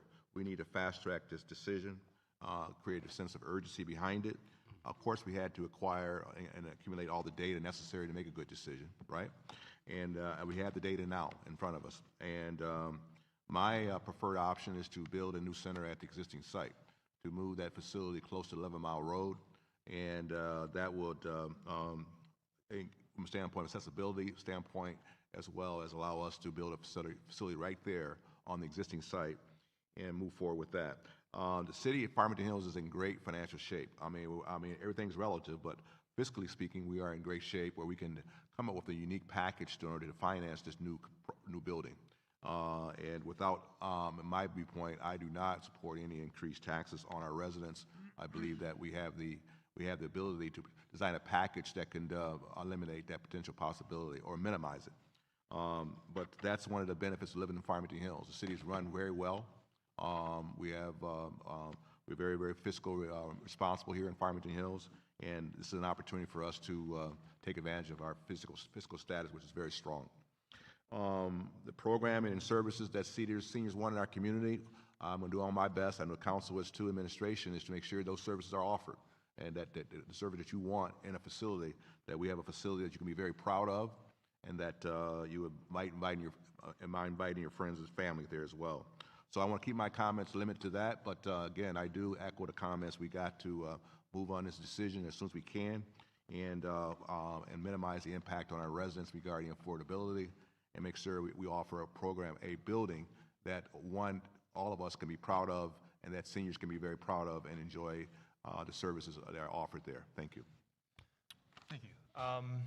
Thank you for coming, and thank you for all of your comments tonight. Lots of great comments. We do need a new senior center here. I do not think this center or this site here is the place to build it. I think either OCC or at the current Caustic Center location would be the two best. And I think what should drive that decision in the end is what makes the most financial sense. I do think we need a sense of urgency. I'd like to see a design drawn up, a place, area picked, and then that way we know exactly what we're dealing with in terms of costs, and then we can start looking for how we're going to pay for this building. I think Mayor Ellis was exactly right. I don't want to see us raise taxes anymore. I want to see how we can be creative, what kinds of private-public partnerships we can put together, grants, loans, draw down on our fund balance if necessary to some extent to pay for this building. I want to make sure that we do a great job with this new center because this should last for generations to come. And so it needs to be done right, and I think we're going to do that. I really want us to build a great center that we can all be proud of, and that that'll be just a great place for seniors to be. And I think most of us up here are seniors, so we understand. A lot of us have used the Caustic Center for a lot of different reasons, and so I'm excited about us getting going on this, and I do think the time is now. So I want to see us try to really start putting something together as soon as possible. So thank you again for coming out. Yes, I also want to thank you for coming tonight and giving us your input. It was very important to us to hear from you.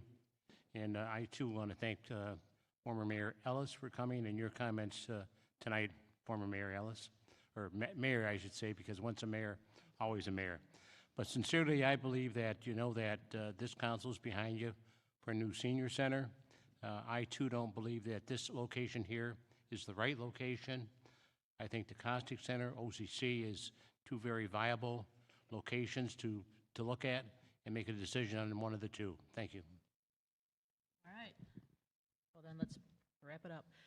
So thanks again, everybody, for coming this evening. Thank you to the 19 residents who came and spoke. They were all Farmington Hills residents, which really shows the passion that we have for this. Mayor Ellis, always lovely to see you. Special thanks to Dan Fantone and the Commission on Aging. You've done a lot of work in terms of helping us understand what our 50 and better population is looking for. So the what? I don't think there's any opposition on this council, from what I'm hearing, that we need to have a center, that it needs to be largely dedicated to seniors. Will there be tangential use, as Ms. Nall mentioned? Yeah, there already is now. So I would expect that would likely continue. What does it need to have? It needs to have a pool. It needs to have the indoor track. It needs to have a kitchen. The Costick kitchen served 114,000 meals last year. That's important that we continue. Need to continue to have a gym, a multi-purpose fitness area, pickleball, for crying out loud. We need to be able to have an area to support the clubs and support groups. We need to be able to make sure we're still doing transportation services because we do have the buses full of people and the folks who are doing adult daycare coming in, and we need to make sure that continues as well. So the what? I think we heard consensus. In terms of where, okay, it's not going to be the Hawk. You have to count to 4 to get a vote for something to happen. I don't think we can count to 4 people who will want it to be at the Hawk. So my guess is that's off the table. So what does that tell us? Personally, I'm intrigued by the OCC option because I think its location is better for more Farmington Hills residents. And I think it also is probably going to be a better cost situation for us than building on the Costick Center site. But let's see how the numbers come out. All right, the when. All right, folks, we could be doing the election year slow walk, and I don't think that's in anybody's best interest. So let's just go and make a decision. And I'm going to talk to the city manager in terms of the agendas that we have for the remainder of the summer. And let's get a decision made so that we can get an architect hired and get going. And then finally, how? We got to live within our means. And so to the extent we can be creative and find funding, to the extent that you can use whatever influence you have with folks in Washington to get a budget passed, which includes the $4 million that we're trying to get toward the senior center, that would be a nice help. But I think we need to just go. So we've got a lot of alignment there on that as well. So, Mr. City Manager, we've got some work to do. Look forward to it.